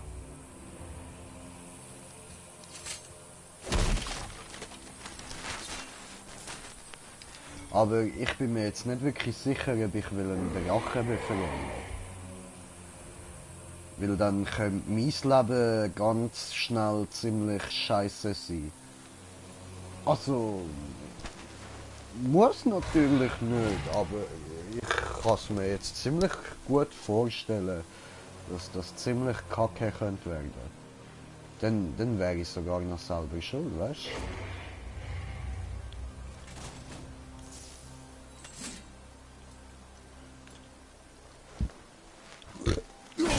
Ups. Ja, es hat nicht geklappt. Da komme ich auch nicht durch. Da komme ich auch.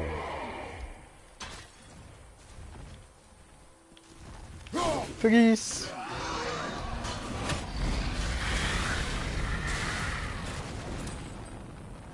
Oh! Geiles Sieg!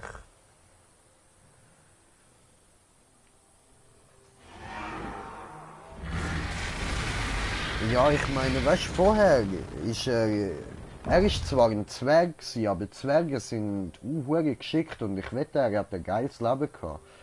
Ich meine, wenn er so heftige Scheiße im Lager drin hat, dann ist sicher noch chillig gewesen, so geile Abenteuer und so.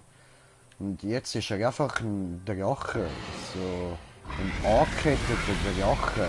Ist ja geil, weißt du, ein Drache sein. Kann er sicher ja geilen Scheiß machen, aber er ist angekettet, also ist ziemlich kacke. Und wenn ich mich jetzt nämlich entscheide, dass ich mich einfach wieder umdrehe und da rausklettere und ihn da seinen Innenhof kaputt machen lasse, dann scheiße gelaufen für ihn, würde ich sagen. Shit happens, ha? Das Leben kann scheiße sein. Ja, er stimmt mir zu. Aber wenn wir mal nicht so sein. Hola? Ja, du bist doch...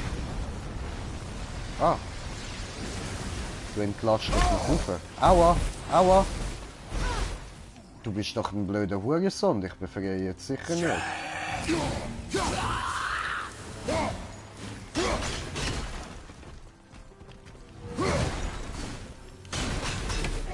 Wie wurde dein Freund zum Drachen, Mimi? Oh, er ist nicht mein Freund. Der kleine Scheißer war ein ständiges Ärgernis für Asen und Wanen gleichermaßen. Warum befreien wir ihn? Ich spreche aus Erfahrung. Niemand verdient eine solche Gefangenschaft. Nicht mal ein gieriger, drachengewordener Zwerg. Jetzt will ich ihn überhaupt nicht mehr befreien. Das kannst du vergessen. Wir holen uns jetzt noch die Kiste da und gehen aus dem Tor raus. Junge, hierher. Gut zu wissen.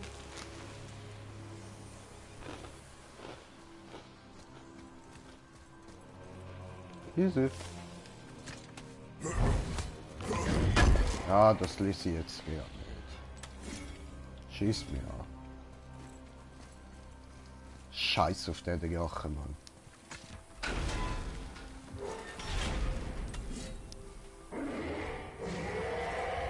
Ja, ja, fick dich. Penner.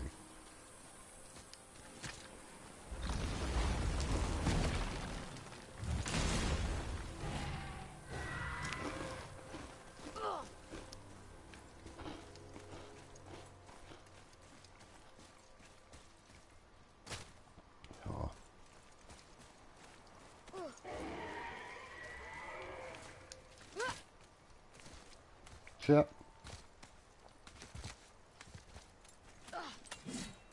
Ah ja, eh. Viel Spaß, Alter. Genieß es.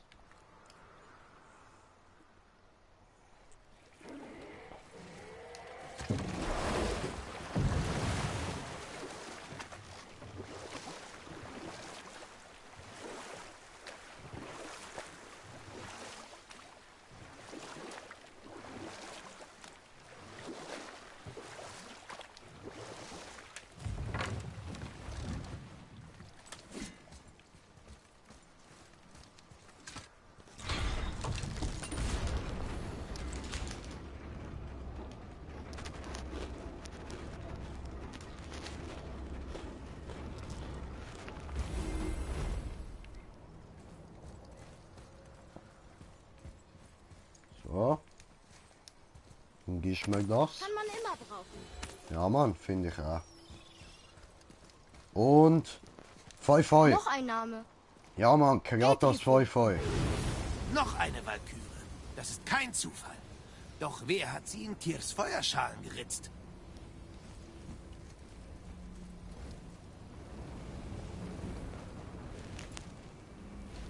Hat's da unten? Nein, da hat's kein Boot. Okay, gehen wir wieder da runter.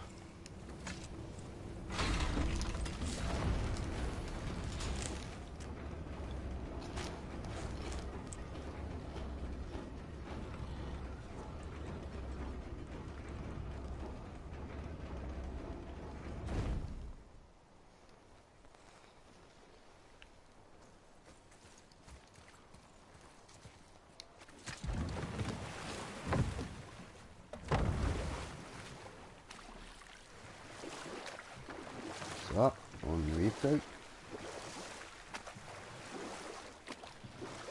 Was ist das da für ein Ton? Und wie bringe ich es auf? Mimir, warum hast du Odin gedient, wenn er so schlimm ist? Das ist mein Beruf. Und wenn man königlicher Berater werden will, dient man zwangsläufig auch mal dem einen oder anderen Irren. Es gibt nicht viele freie Stellen. Mein erster Herr war auch ein Scheusal, doch dank ihm lernte ich, wie viel man durch Scharfsinn ertragen kann, was mir bei Königinnen und Göttern zugute kam. Ich war nicht viel älter als du, als ich anfing als Laufbursche und Hofnarr eines Feenkönigs. Nachts hatten meine Freunde und ich den Wald gerunden. Gutfreunde nannte man uns, wir waren kalkische Kobolde. Wir ergötzten uns an allerlei Unfug, foppten die Sterblichen, die dort lebten. Doch solange wir unseren Meister erheiterten, hatten wir nichts zu befürchten. Dann eines Tages war er nicht erheitert. Und ich zog besser weiter. Zum Glück haben mich die Zeit und meine vielen Reisen seither von jenem neckischen Streuner zu dem Ausbund an Tugend werden lassen, der ich heute bin. Capri-Sonne.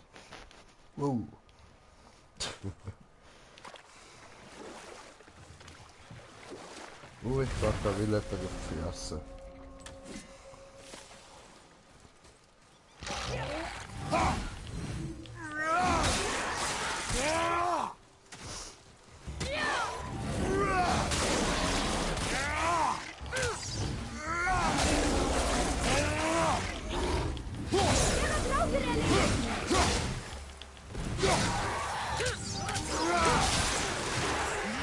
Läuft, Alter, läuft. Eben, und die sind wir letztes Mal noch das heftig gewesen. Oh, ein Level 16, okay, der ist besser. Aber für uns kein Problem. Einer ist easy. Das bringen wir locker an. Aber wenn dann die ganze Welt aus denen besteht, plus man ist noch in einem giftigen Nebel, ja, das ist kacke.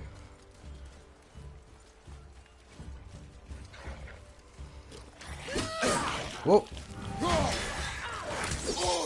Aua!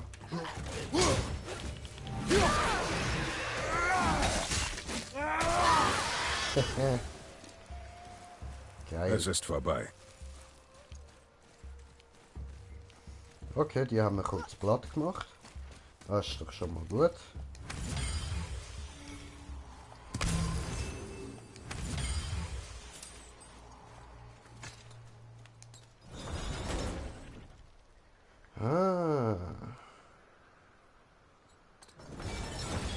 Aber dann komme ich da nicht mehr raus, wenn ich das abtun habe.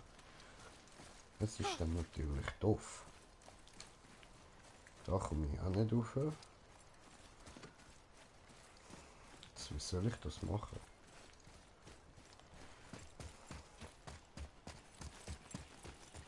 Ah.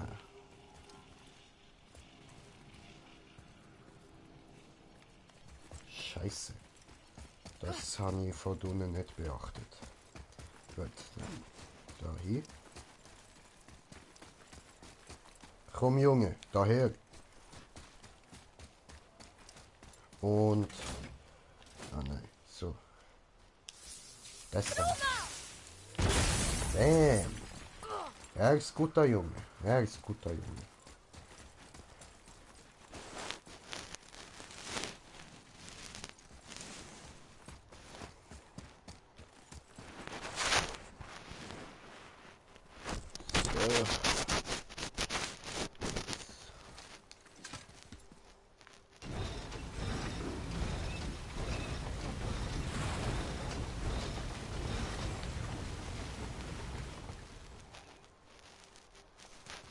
Okay, das ist offen.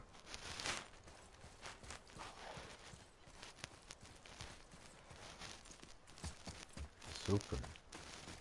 Das bringt uns, was?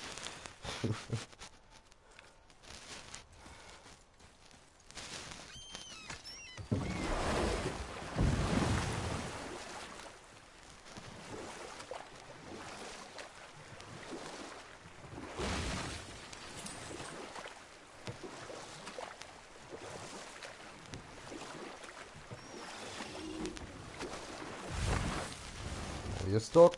Nice.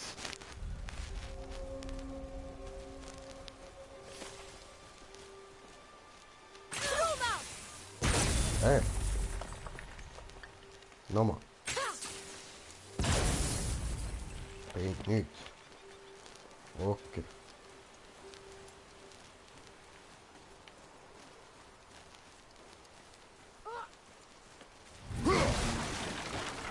Kiste. So, und jetzt gehen wir weiter. Und das bringt auch von da nichts mehr. Aber hier bringt so einiges etwas. Ja. Komm, jetzt. Nein. So.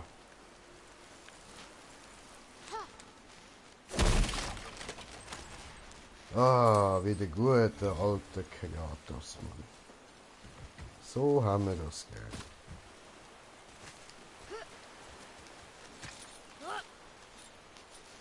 Wieder klattern wie ein Affenmutter.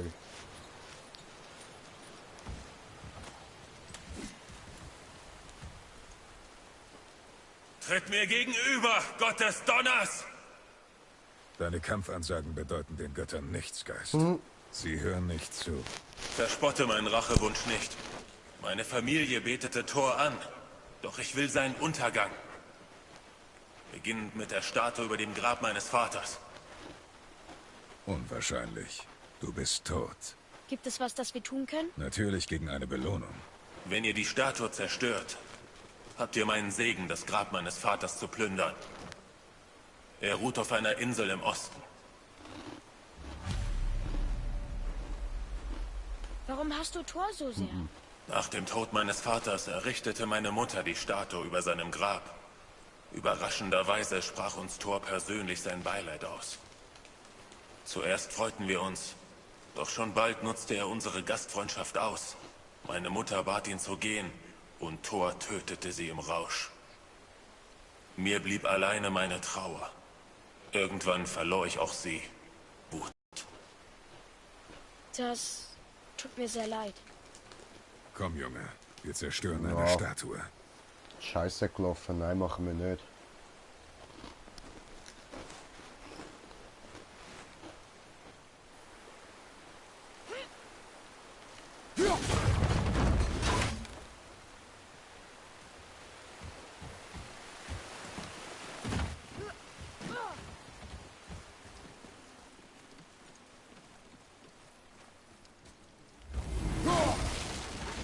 Cool. Neues Tor gefunden.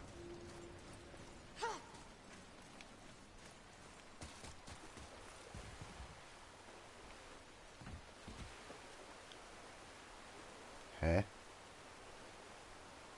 Ah.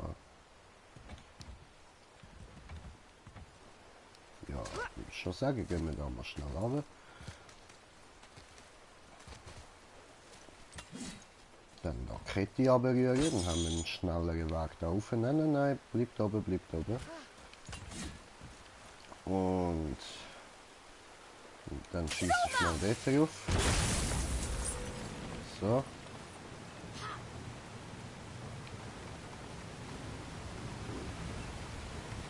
Jetzt dreht sich das Ganze, das ist doch wunderbar. Da haben wir nochmal so eine. Geil. Ah nein, das ist nur Silber gewesen. Okay.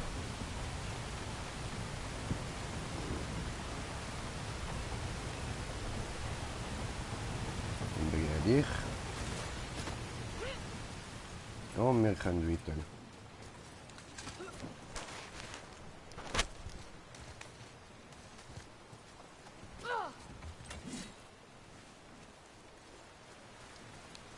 Hier, Junge. Noch eine Karte, super.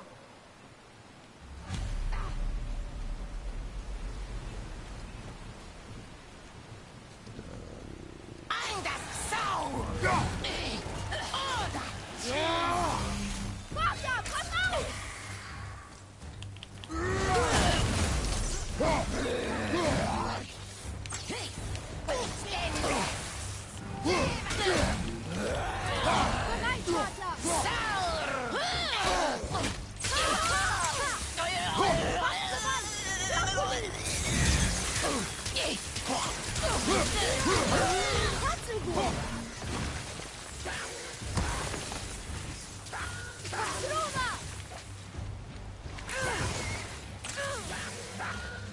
Bereit, Vorsicht, das Gift!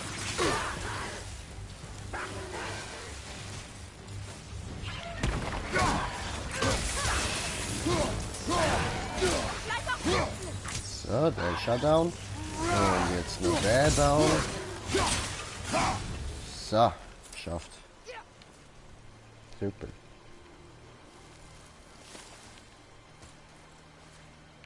Und bringen wir das da auf? Nein. Okay.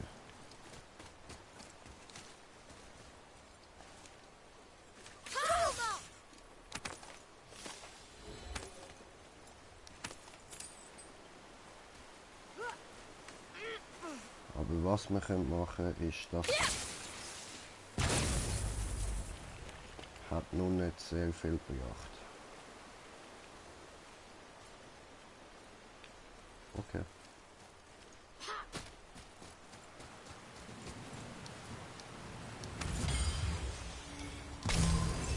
Dann ist die andere Frage, wenn wir das da aufbringen.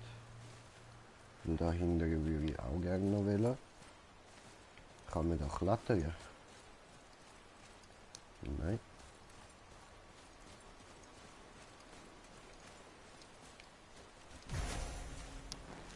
Kommentar. Moment.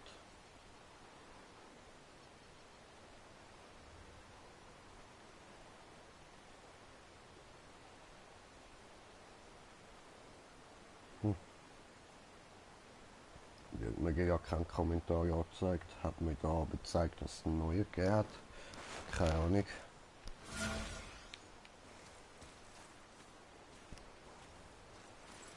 Alles klar.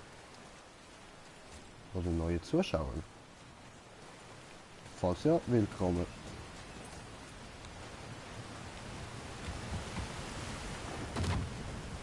So. Das Grab meines Vaters liegt auf einer Schnauze. Insel im Osten.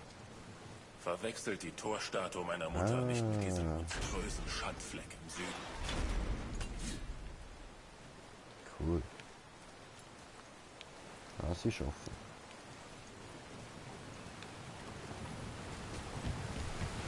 Vielleicht, ganz vielleicht. Jawohl. Genau das haben wir.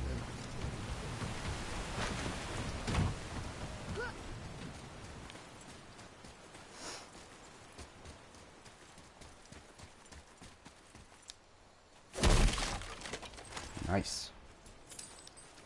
Und was ist da drin?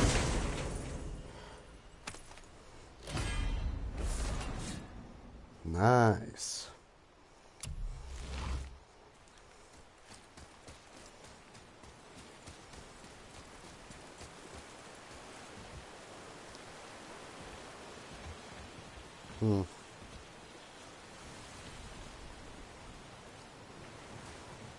Ich finde erst Frieden, wenn der Mörder meiner Mutter nicht mehr am Grab steht. Ah, so machen wir es auf. Ganz einfach. Ja. Easy. Was ist es? Chillig.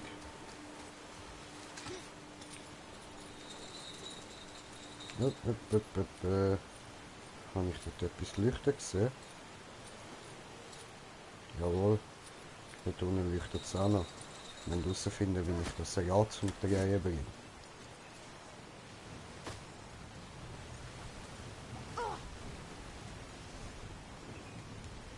unten ist es fett verankert. Also wir müssen irgendwie probieren zu lösen da unten. Aber die Frage ist, wie mache ich das?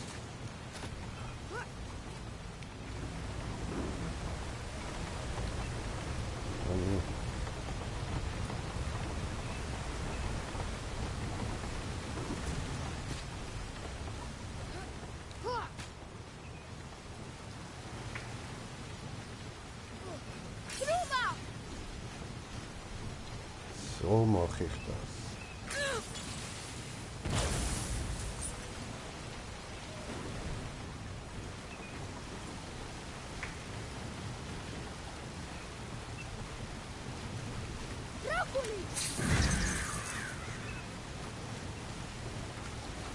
Das für eine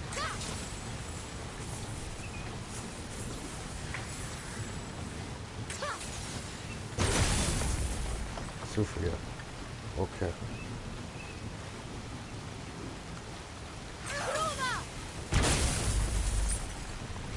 Einfach.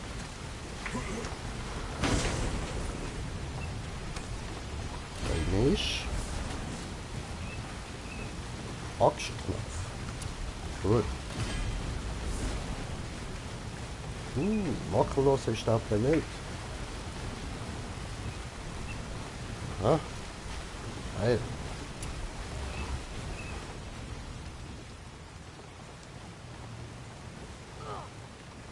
Jetzt könnten wir da nochmal raufgehen. Zu dem anderen Ding dort und das kauft er.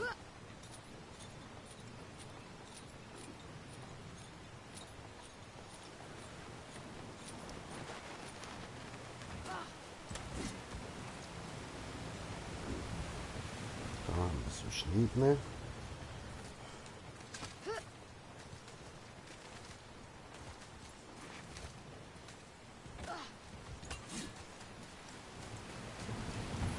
Ah, so langsam habe ich mich komplett erholt von dem Schluss. Mein Vater wurde mit einem wertvollen Erbstück begraben. Es gehört euch, wenn ihr mir helft.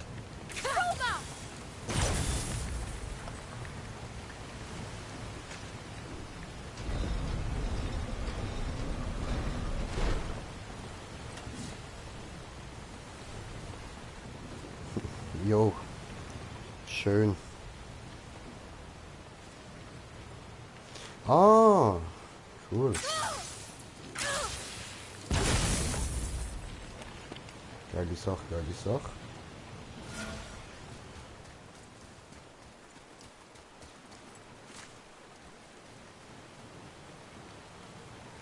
Ah, ich kann es wahrscheinlich einfach zu weit. Ah nein, zuerst muss man ihn wahrscheinlich schon so weit rauffahren, dass der da auch kaputt geht.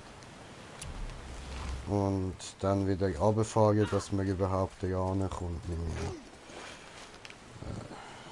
Hallo?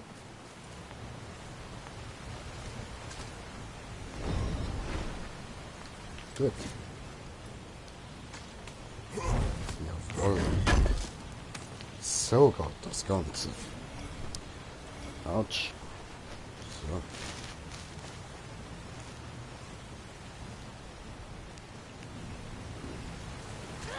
Gut. Dann verziehen wir uns von da. Ah. Hoppala.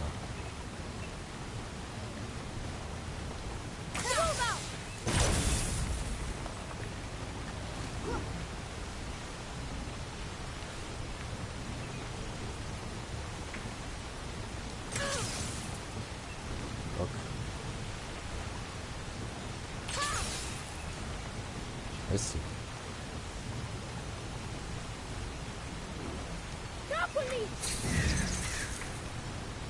Okay, so läuft das nicht.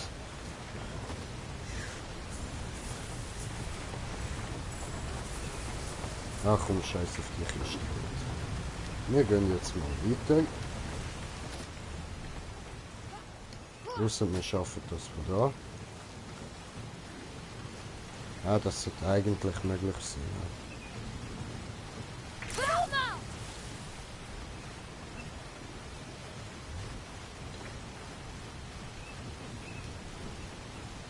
Hallo?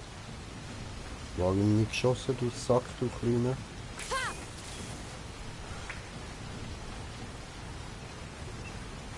Jetzt pack mal die scheiß Axt weg.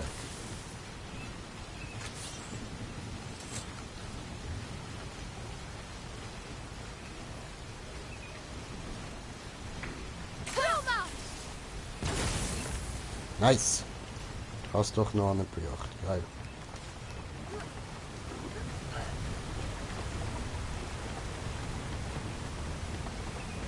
Mach!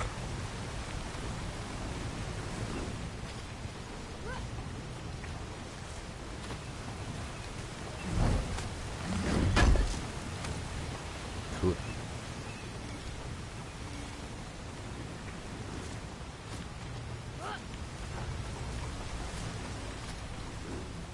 Perfekt Timing. Dieser Geist. Der, dessen Mutter von Thor umgebracht wurde. Was ist mit ihm? Zieh aus seiner Geschichte eine Lehre. Menschenleben bedeuten den Göttern nichts.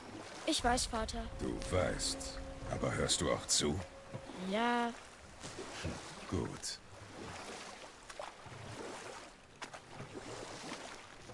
Wo geht's jetzt da, ne?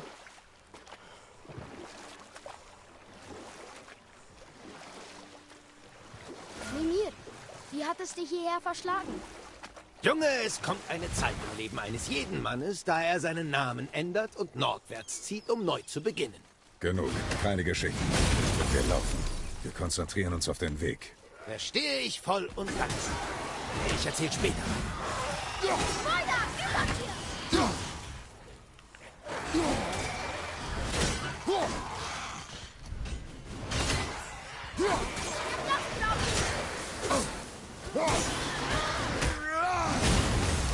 Nee.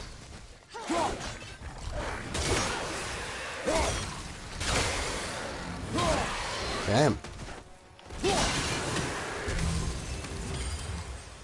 Ihr zwei seid wirklich ein gutes Duo. Ja, sowieso. Vater und Sohn halt, weißt du? Das gibt's auch amig.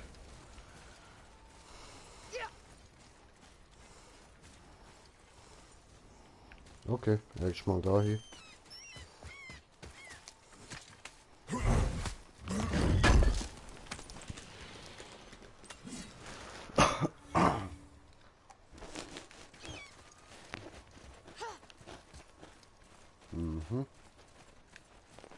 Dort rauf gehen wir nachher. Ah, geht nur da durch. Okay.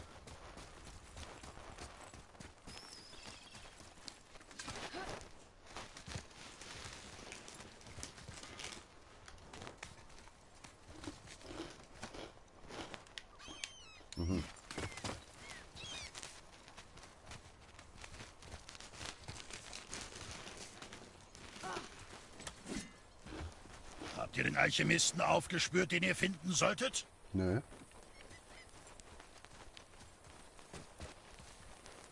Junge, Jawohl. Feytürkar. Südlicher Außenposten des Zwergenkönigs. Zwergenkönig? Je von einem Zwergenkönig gehört? nein. Ich weiß von einem Zwerg, der nicht weit von hier über ein paar arme Seelen geherrscht hat. Aber mich fragt ja keiner.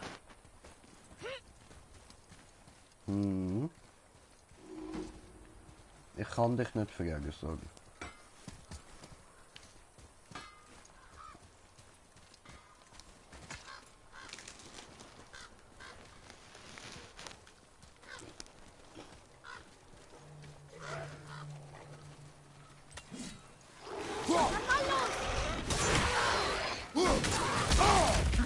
Oh.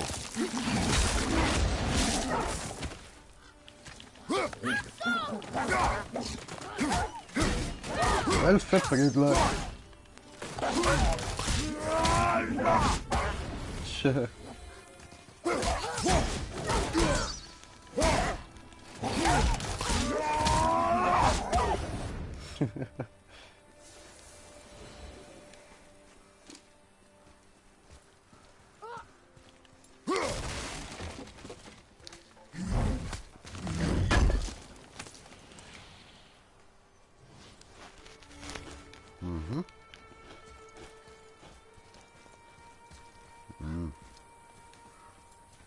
Was ist den Leuten zugestoßen? Folge den Hinweisen. Der Mal Tod. sehen. Also, Brandspuren.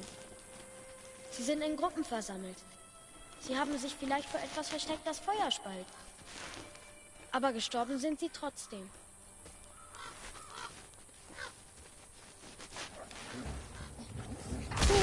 Au. Gut, wie viel Wölfe prügeln. Sag mir wann!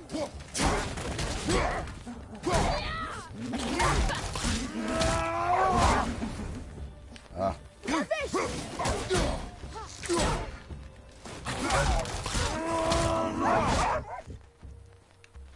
Gott doch. Das war gar nicht schlecht. Ja, Mann.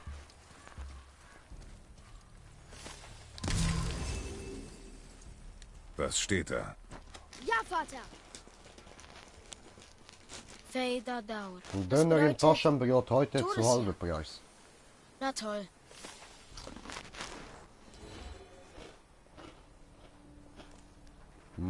Angebot vorbei.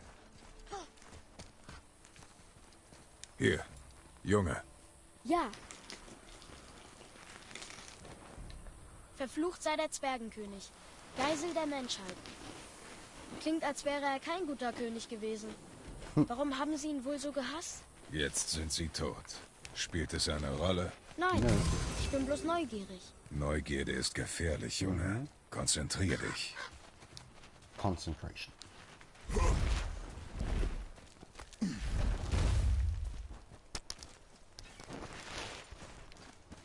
Wow.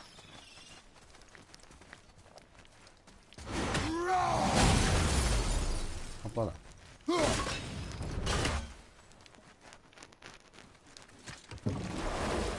Er ist tot. Habibot, Habibot, Habibot, Warum tot, fängt man an, derart große Statuen zu bauen? tot. Zwerge sind geschickte Kreaturen. Lästig, aber geschickt. Das müssen ziemlich wichtige Zwerge gewesen sein.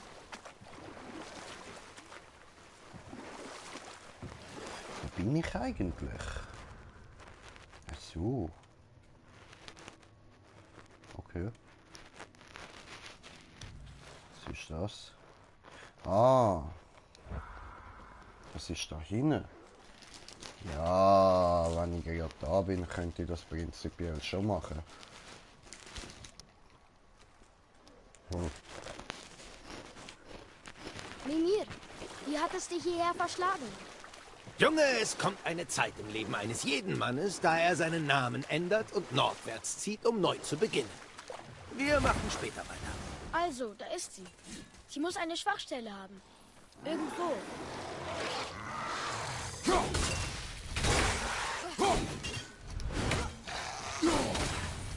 Ja. Verlies. Hab ich Bummerjagen. Mach auf. Ah, mach schnell auf.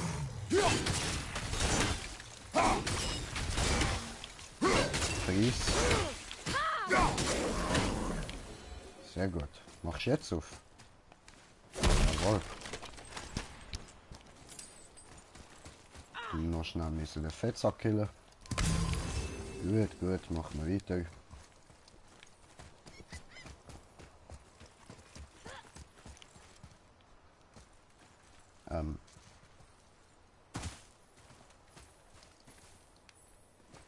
Ja. Habe ich das Grab kaputt gemacht? Ich Das Idiot. Grab seines Vaters. Was Gutes gefunden? Vielleicht. Vater, wir werden die Statue doch umstürzen, oder? Cool, cool.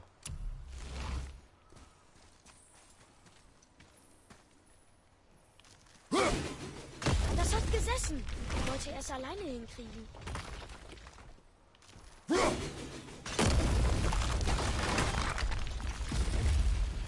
Ah, es tut mir leid, Troll.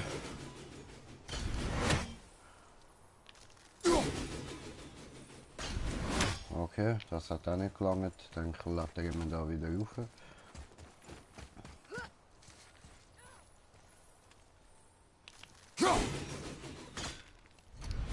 Im Ernst?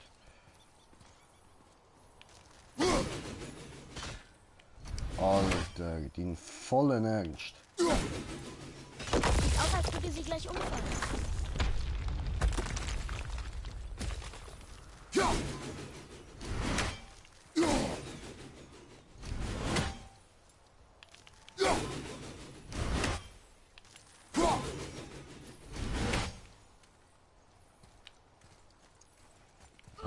Wo ist denn der letzte?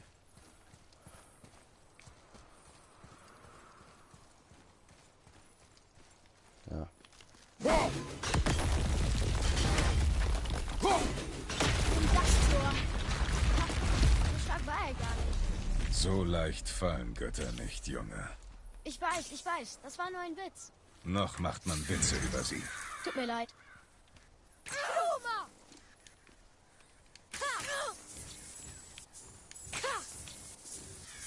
Scheiße, man, ich triff den Huren aber einfach nicht.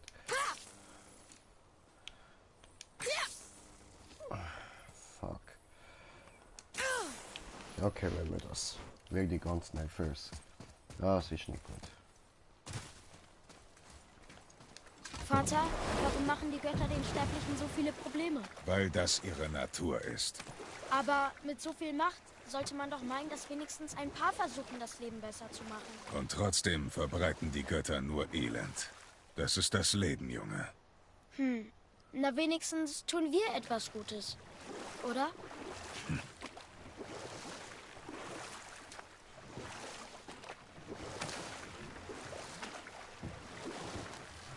Der hat's nicht, der Jache. Ich will dort nicht aber. Mimir, Der Jache wie macht hat es jetzt dich hierher anders mal. verschlagen? Junge, es kommt eine Zeit im Leben eines jeden Mannes, da er seinen Namen ändert und nordwärts zieht, um neu zu beginnen. Wenn du lange genug lebst, um das mehrmals zu tun, endest du so weit nördlich wie hier. Oder ich erzähle dir die Geschichte später.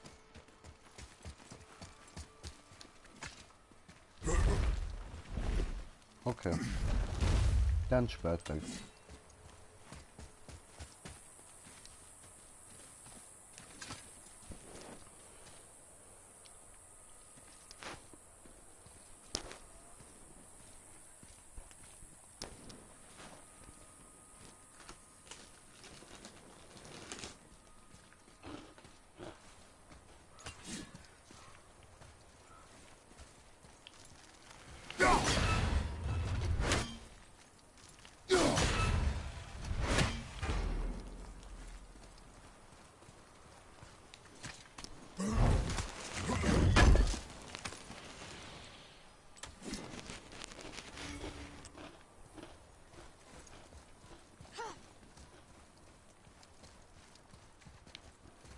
Easy.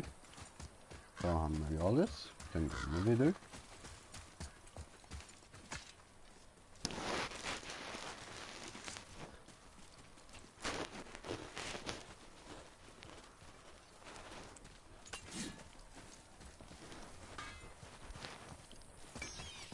Ich brauche den Alchemisten für etwas, das ich euch zusammenbraue. Wenn ihr schlau seid, werdet ihr ihn finden.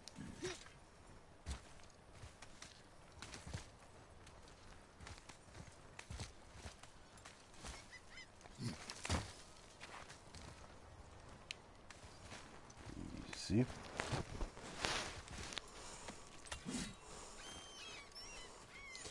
Und dann müssen wir noch weitergehen, Zielen anzünden.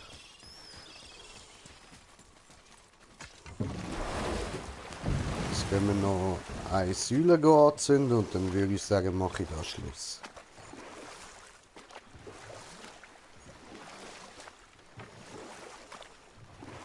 Dann machen wir dann noch Nebenmissionen und Muspelheim und Niflheim. Machen wir Ich die kam alles in den noch. Norden für einen Neubeginn. Als ich ankam, kannte ich Odins Ruf bereits und beschloss, mich als würdig zu erweisen, indem ich ihm etwas gab, das er zu schätzen wissen würde. Eine mystische Quelle des Wissens. Oder vielmehr eine Quelle des Wassers, an der genug mystische Pilze wuchsen, um einem Gott Visionen zu bescheren. Oh, er war zutiefst beeindruckt. Ich weiß nicht, ob das, was er sah, ihn dazu verleitete, sich die Augen ausstechen zu wollen, aber ich konnte ihn rechtzeitig daran hindern. Dann überzeugte ich ihn davon, dass ihm sein Opfer eine klare Sicht gewähren würde, bla bla bla bla bla bla bla. Ich dachte, er hätte es nicht durchschaut. Aber an dem Tag, als er mir mein Auge nahm, war mir klar, dass ich falsch lag. Er wusste, dass ich ihn überlistet hatte, nannte es eine Lektion in Weisheit und heuerte mich an, damit ich von nun an auf seiner Seite wäre. Und für lange Zeit war ich das wirklich. Was nicht heißt, dass er keinen Groll mehr hegte. Okay.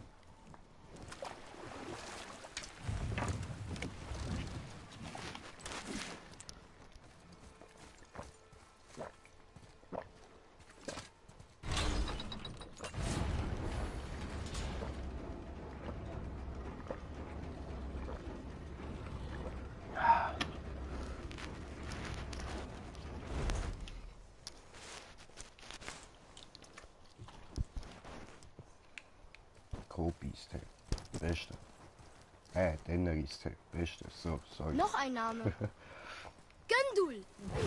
Bündel. Als dienten sie als Gedenkstätte für die Okay, das Walküren. ist jetzt noch relativ schnell gegangen.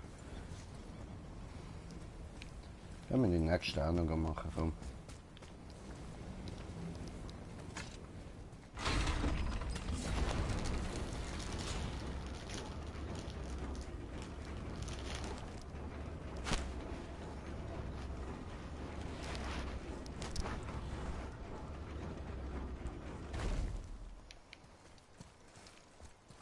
Aber dann ist fertig. Wenn die alle angezündet haben, dann stelle ich ab.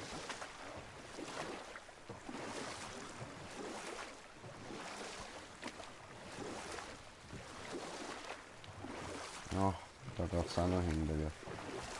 Scheiße. Hoppla. Oh, Drifter.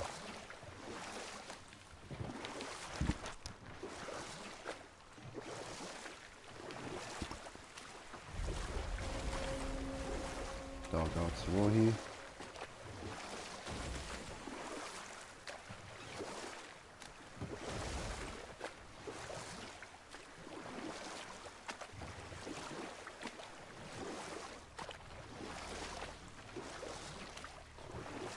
Wir können hier anlegen. Ach, einmal.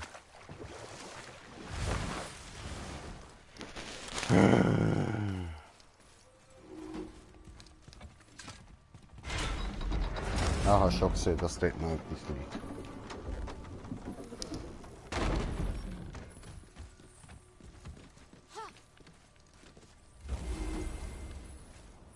So.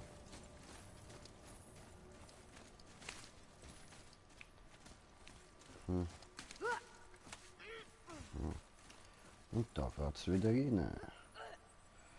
Komm, Junge. Ah, so weit. Warum immer so weit?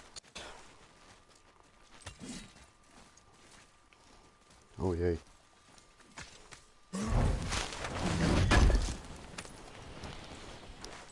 Wenigstens das. Noch eine Markierung.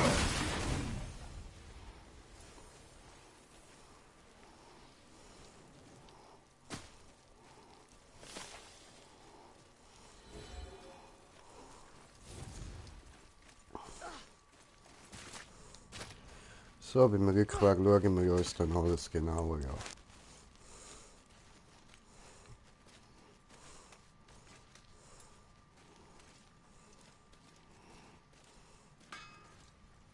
Hey, Den Alchemisten aufgespürt, den ihr finden solltet? halt mal die Fresse, Alter.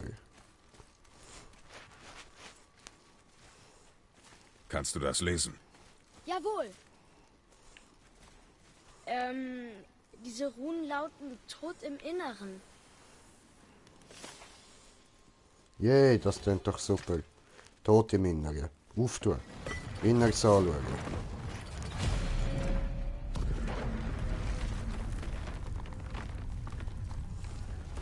Okay. Also, Brock meinte, sein Freund ist auch ein Zwerg. Mit einem grünen Ring. Sieh nach, wenn du willst. Ich werde Ressourcen für unsere Reise suchen. Willst du ihm nicht helfen? Nein, Warum nicht? weil ich keine Botengänge für Zwerge mache. Oh.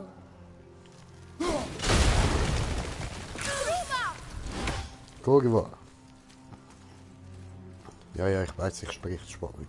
Ich spreche es Ein falsch Zwerg, aus, aber mache ich kein extra. Ring. Einer seiner Männer? Brandspuren. Da auf dem Boden und an der Wand. Seltsam. Dann suchen wir wohl weiter. Wir. Ich meine, ich suche weiter.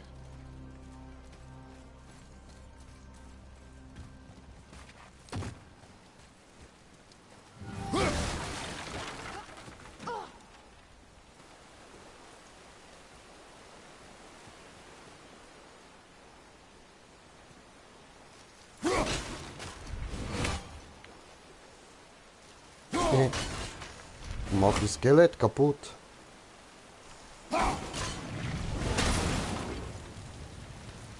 Okay.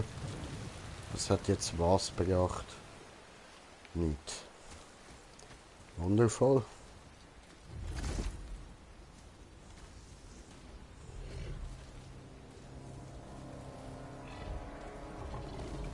Ein Seelenfresser.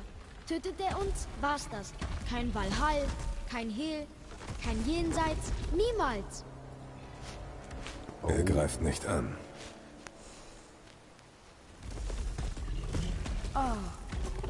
Bei Mutter klang die gefährlicher. Dann sei auf alles gefasst. Komm. Was steckt dort im Kopf?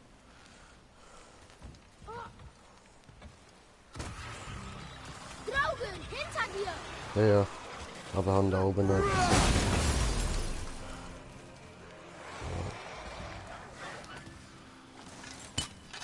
Okay. Cool.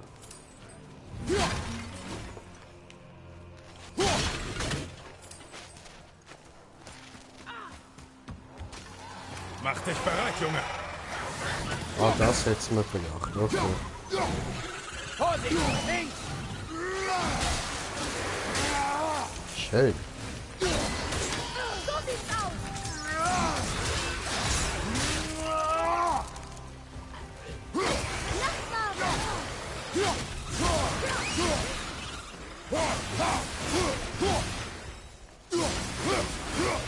Cool, was ist denn das für ein Nagel?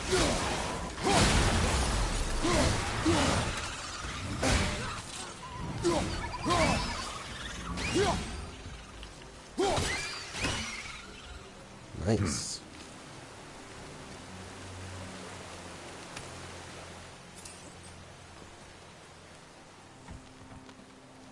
Nice, nice, nice. Nicht er. Hey, ich dachte, es wäre dir egal. Ich habe keinen Ring bemerkt, als ich ihn durchsucht habe. Oh, Okay.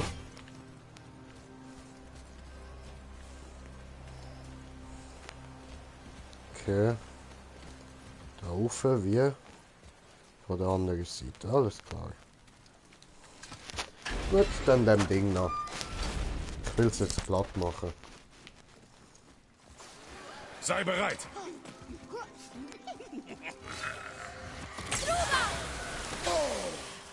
bin soweit.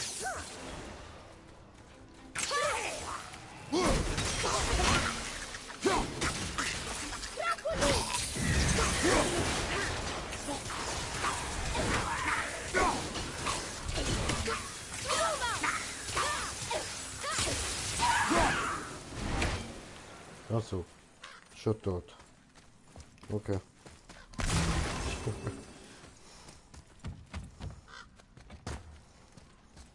Scheiße, jetzt weiß ich wieder nicht, wo durch. Wir gehen zuerst da oben schauen.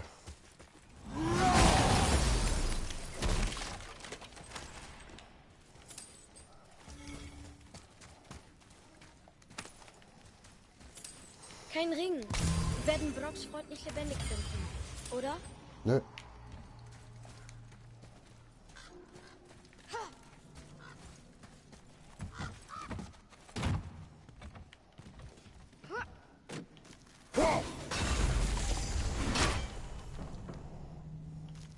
Das hätte ich ja so gar nicht kaputt machen.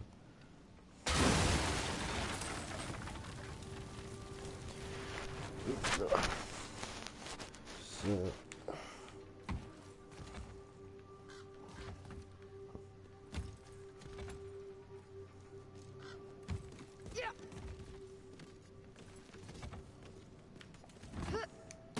Okay. Ein Fahrzeug starben. Fahrrad. Voll. Mach.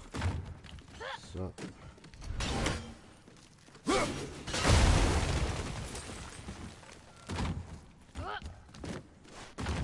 Cool, cool, cool.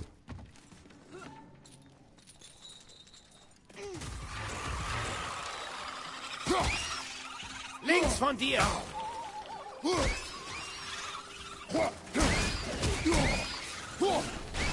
Schön, schön.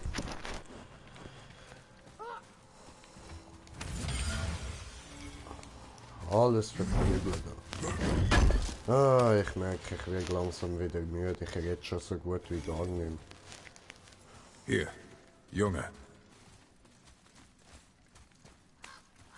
Noch eine Karte. Hier gibt es bestimmt was Nützliches.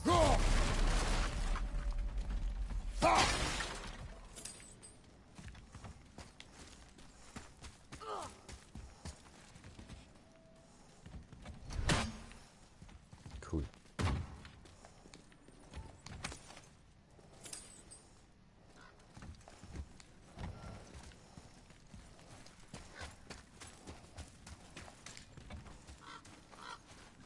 Achso, da sind wir wieder im gleichen Ort. So.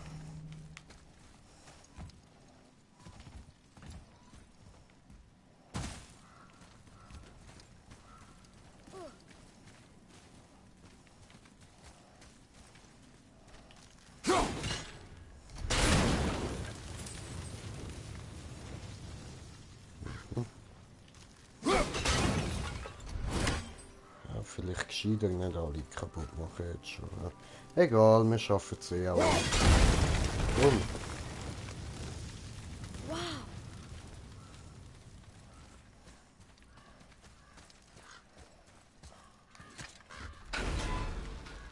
Ja, Da ist der cool. Ring. An der abgetrennten Hand. An Wo? dem Seelenfresser.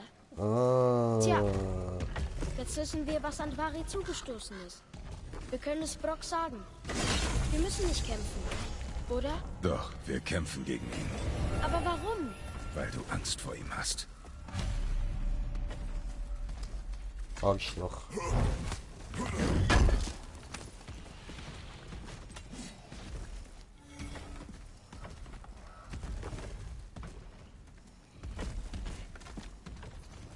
Wie kommen wir dort hin?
Wundervoll. Ja, zeig es ihnen!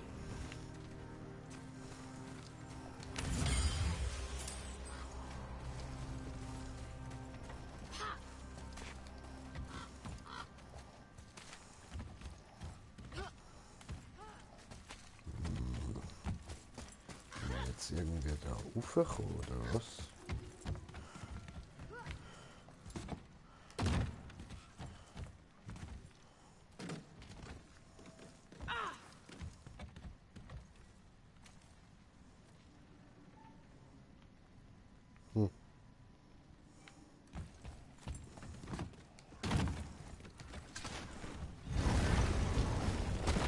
Wir kämpfen, vernichten ihn Bleiben immer konzentriert. Ja.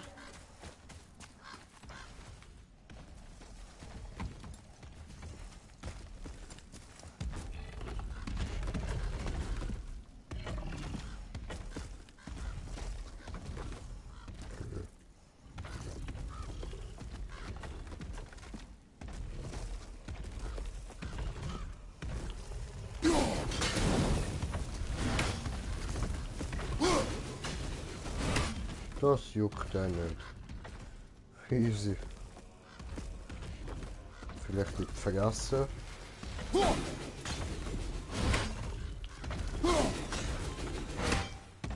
Ne. Moment, aber da. Sonst interessiert Sei mich ganz nicht. still. Keine schnellen Bewegungen.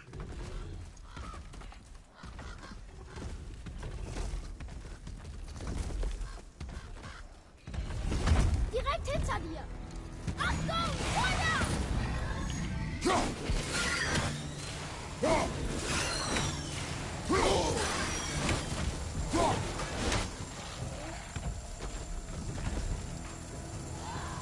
Ja.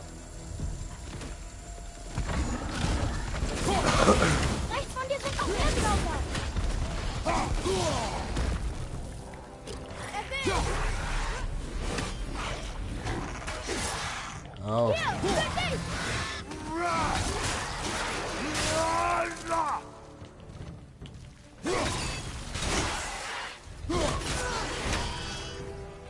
Schön.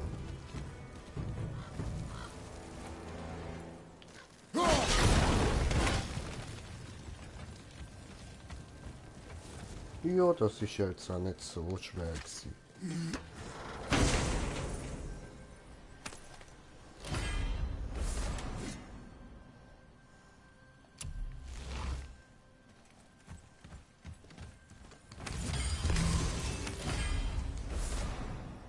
Grüner Ring.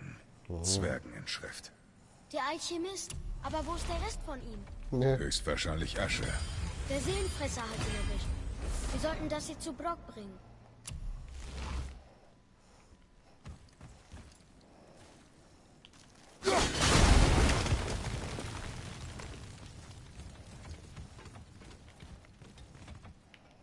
okay.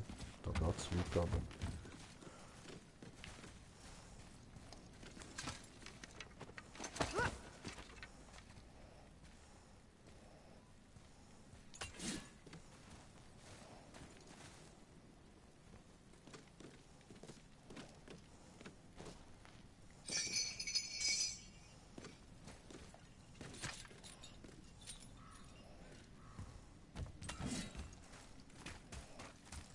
Kannst du das lesen? Ja, Vater! Cool, cool.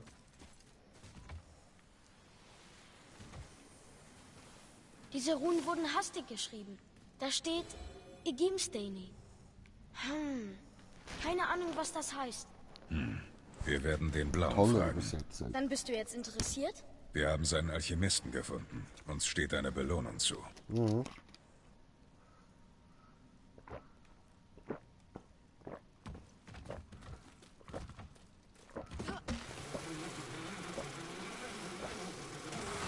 Dann mal los!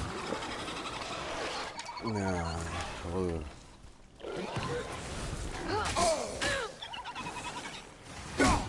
Au.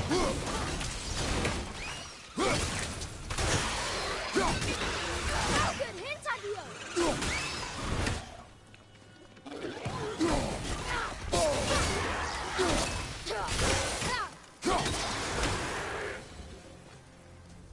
Easy.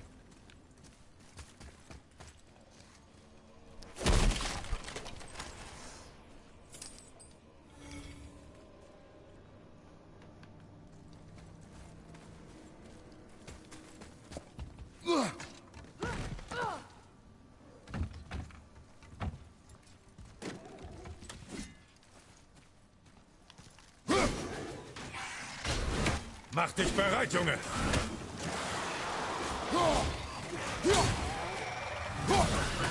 So sieht's aus! Nice. Gib ein! Perfekt. Und weiter.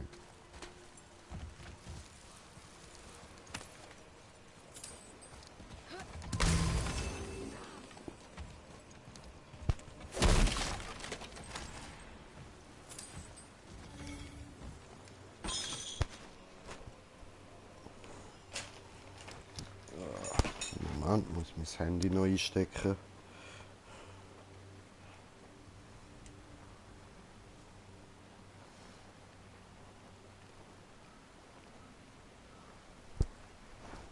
So.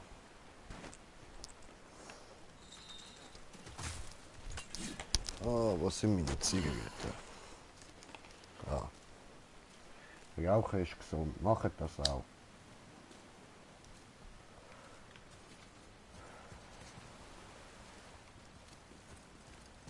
So, und jetzt? Wo geht's da hin?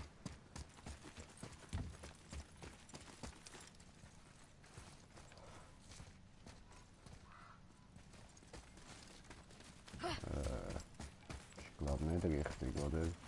Fuck, ich habe mich verlaufen. Na, von da sind wir gekommen.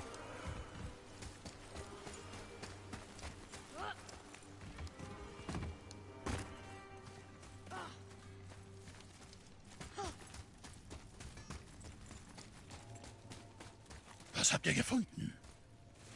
Einen Alchemisten. Tut mir leid, Brooke. Die Hand war alles, was wir gefunden haben. Mit dem Ring. Da drin war ein Seelenfresser und er muss den Rest von ihm verbrannt haben. Ihr wollt sicher immer noch einen Lohn für eure Mühen, hm? Natürlich. Natürlich, sagt er. Mir ne Fruxi.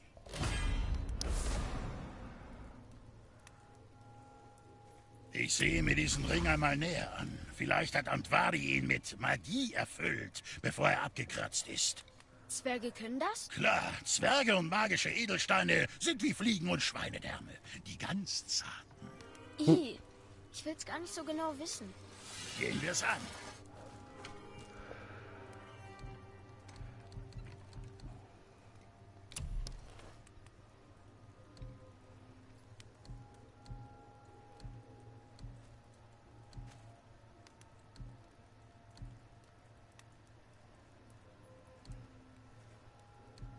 Schöne Griff, so. Ah, und das ist der Zwergegriff. Ja.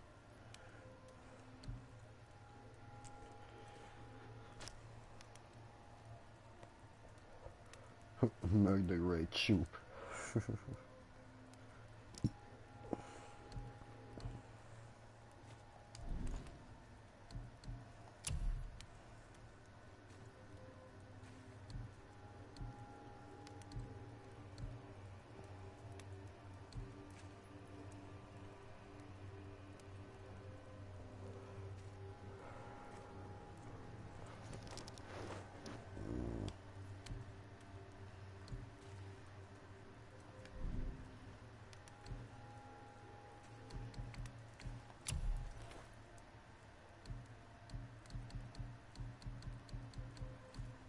Okay.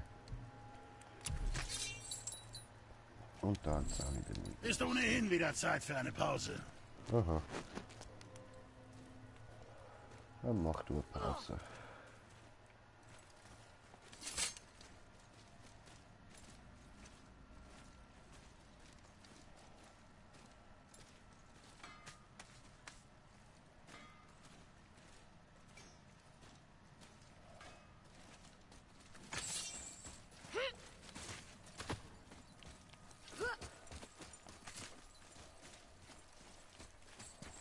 Junge.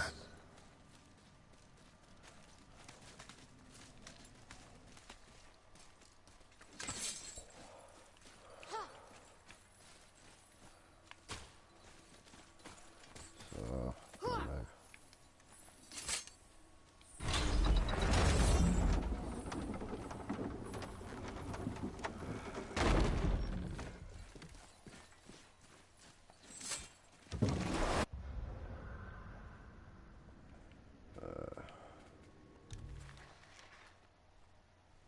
Ach so.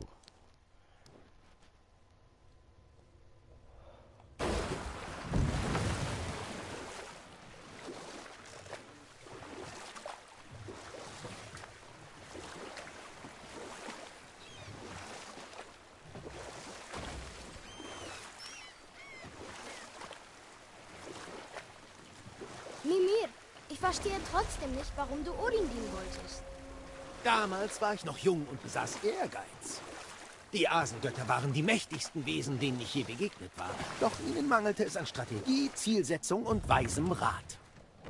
All das konnte ich ihnen bieten. Und so fand ein Fremder von einer fernen Insel Odins Gehör und sein Vertrauen, das er sonst niemandem schenkte. Und solch eine Macht, das muss ich zugeben, Kleiner, hat ihren Reiz. Ja, aber das war Odin. Ich habe nie vorgegeben, perfekt zu sein. Nur schlau. Und oftmals eher 9-mal klug. Warum ist Odin so wütend auf dich geworden? Tja, lange Zeit war es meine Aufgabe, Odin zu unterstützen. Und darin war ich verdammt nochmal gut. Doch langsam erwachte mein Mitleid mit den Menschen und der Welt. Und ich versuchte, ihn zu bremsen. Ihn vor sich selbst zu schützen. Indem ich dem Frieden diente, diente ich auch seinen Interessen. Doch er empfand das als Untreue. Ab da misstraute er meinen Beweggründen, wollte jedoch nicht auf meinen Verstand und Rat verzichten, und so band er mich an einen Baum und quälte mich als Zeitvertreib. Ja. Tja, ein Glück, dass wir dir den Kopf abhackten. Ja, Junge, so ein Glück für mich. Ja, ja, das ist mega Glück für ihn.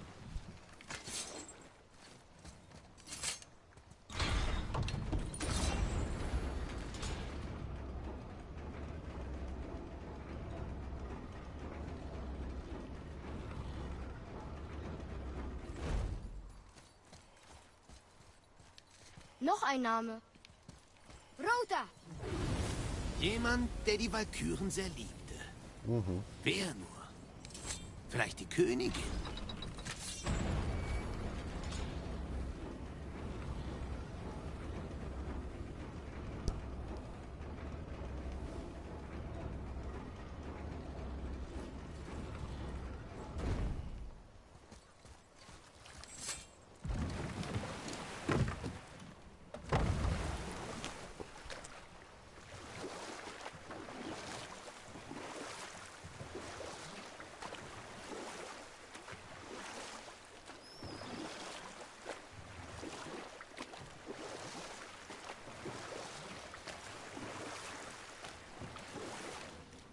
Oh no.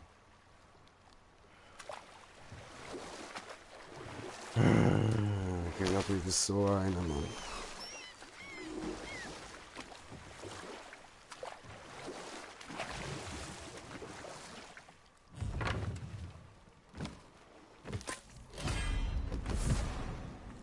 Cool.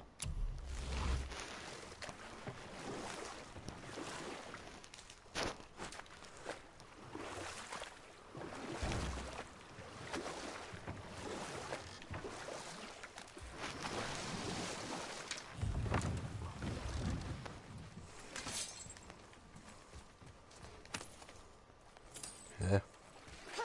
Wie sollen wir dann da raufkommen?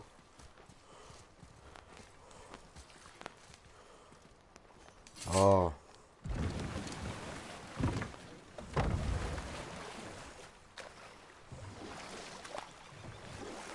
Was ist irgendwie mit dem Ding da, hä?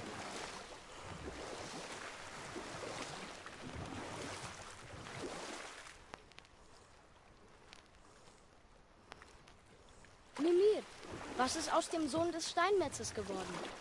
Rimfur, Tamos Sohn. Als er das Meisterwerk seines Vaters vollendet hatte, die große Mauer von Jötunheim, dachte er nur noch daran, die Asen für ihre Verbrechen gegen die Riesen büßen zu lassen. Einst hatte er Thor bekämpfen wollen, doch die tragischen Geschehnisse hatten Rimfur weise und schlau gemacht. Er bemerkte, dass die Mauern Asgards nur halb fertig und marode waren, denn mit solch leidiger Arbeit gab sich kein Asengott ab. Also verkleidete sich Rimfur als gewöhnlicher Mann und machte den Asen ein Angebot. Er würde ihnen majestätische Mauern errichten, und zwar innerhalb von 2 Jahreszeiten, sonst müssten sie ihm nichts zahlen. Wenn ihm dies doch gelänge, bat er lediglich um eine Audienz bei der Göttin Freya. Odin willigte ein, denn er wusste, dass die Aufgabe unmöglich war, doch der Fremde faszinierte ihn. Rimfur erledigte die Arbeit natürlich im Nu. Er hatte von seinem Vater gelernt und besaß einen magischen Hengst, der ihm Steine brachte. Odin war nicht gerade erfreut darüber, dass er die Wette verlor. Doch er schien sein Versprechen zu halten. Freya wurde zum Steinmetz geschickt und zu ihrer Überraschung wollte er ihr nur etwas ins Ohr flüstern. Wir machen später weiter. Mhm.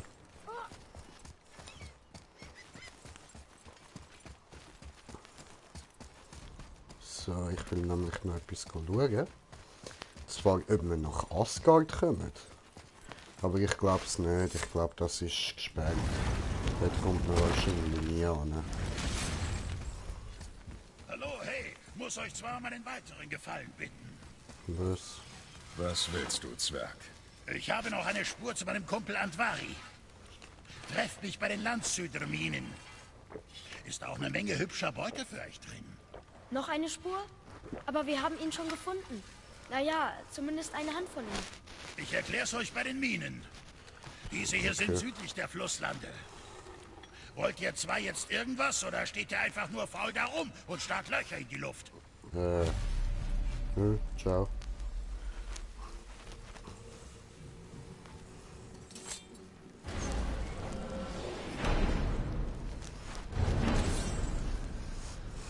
So.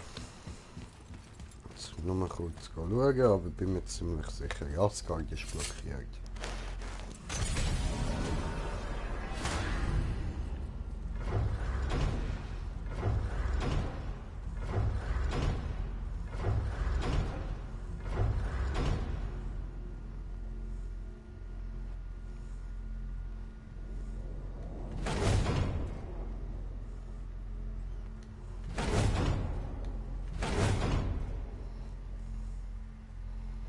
Tja.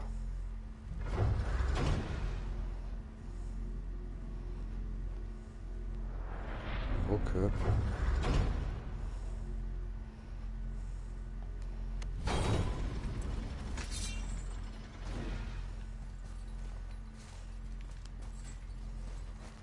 Ja, da kommen wir nicht an. Also gut, gehen wir wieder zurück.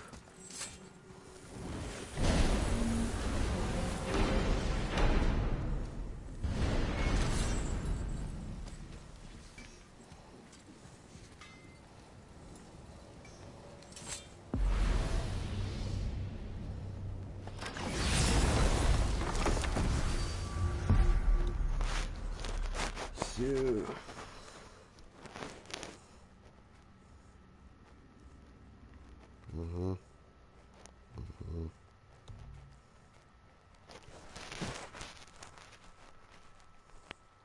Ach so, ja, voll.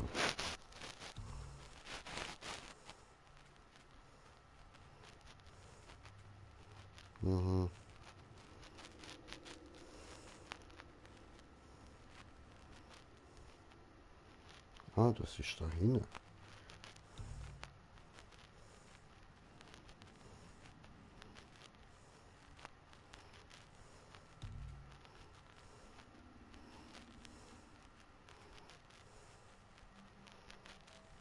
So.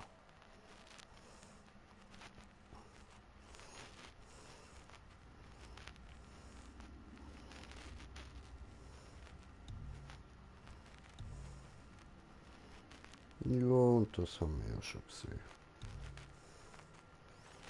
Gut, dann würde ich sagen, wir da wieder abspeichern und den Rest machen wir ein anderes Mal. So.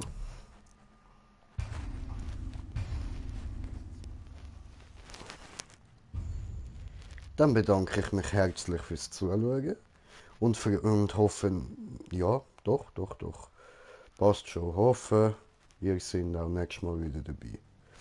Ja, nehmen wir das als Abschluss. Ja. Also, schlafen gut zusammen. Peace.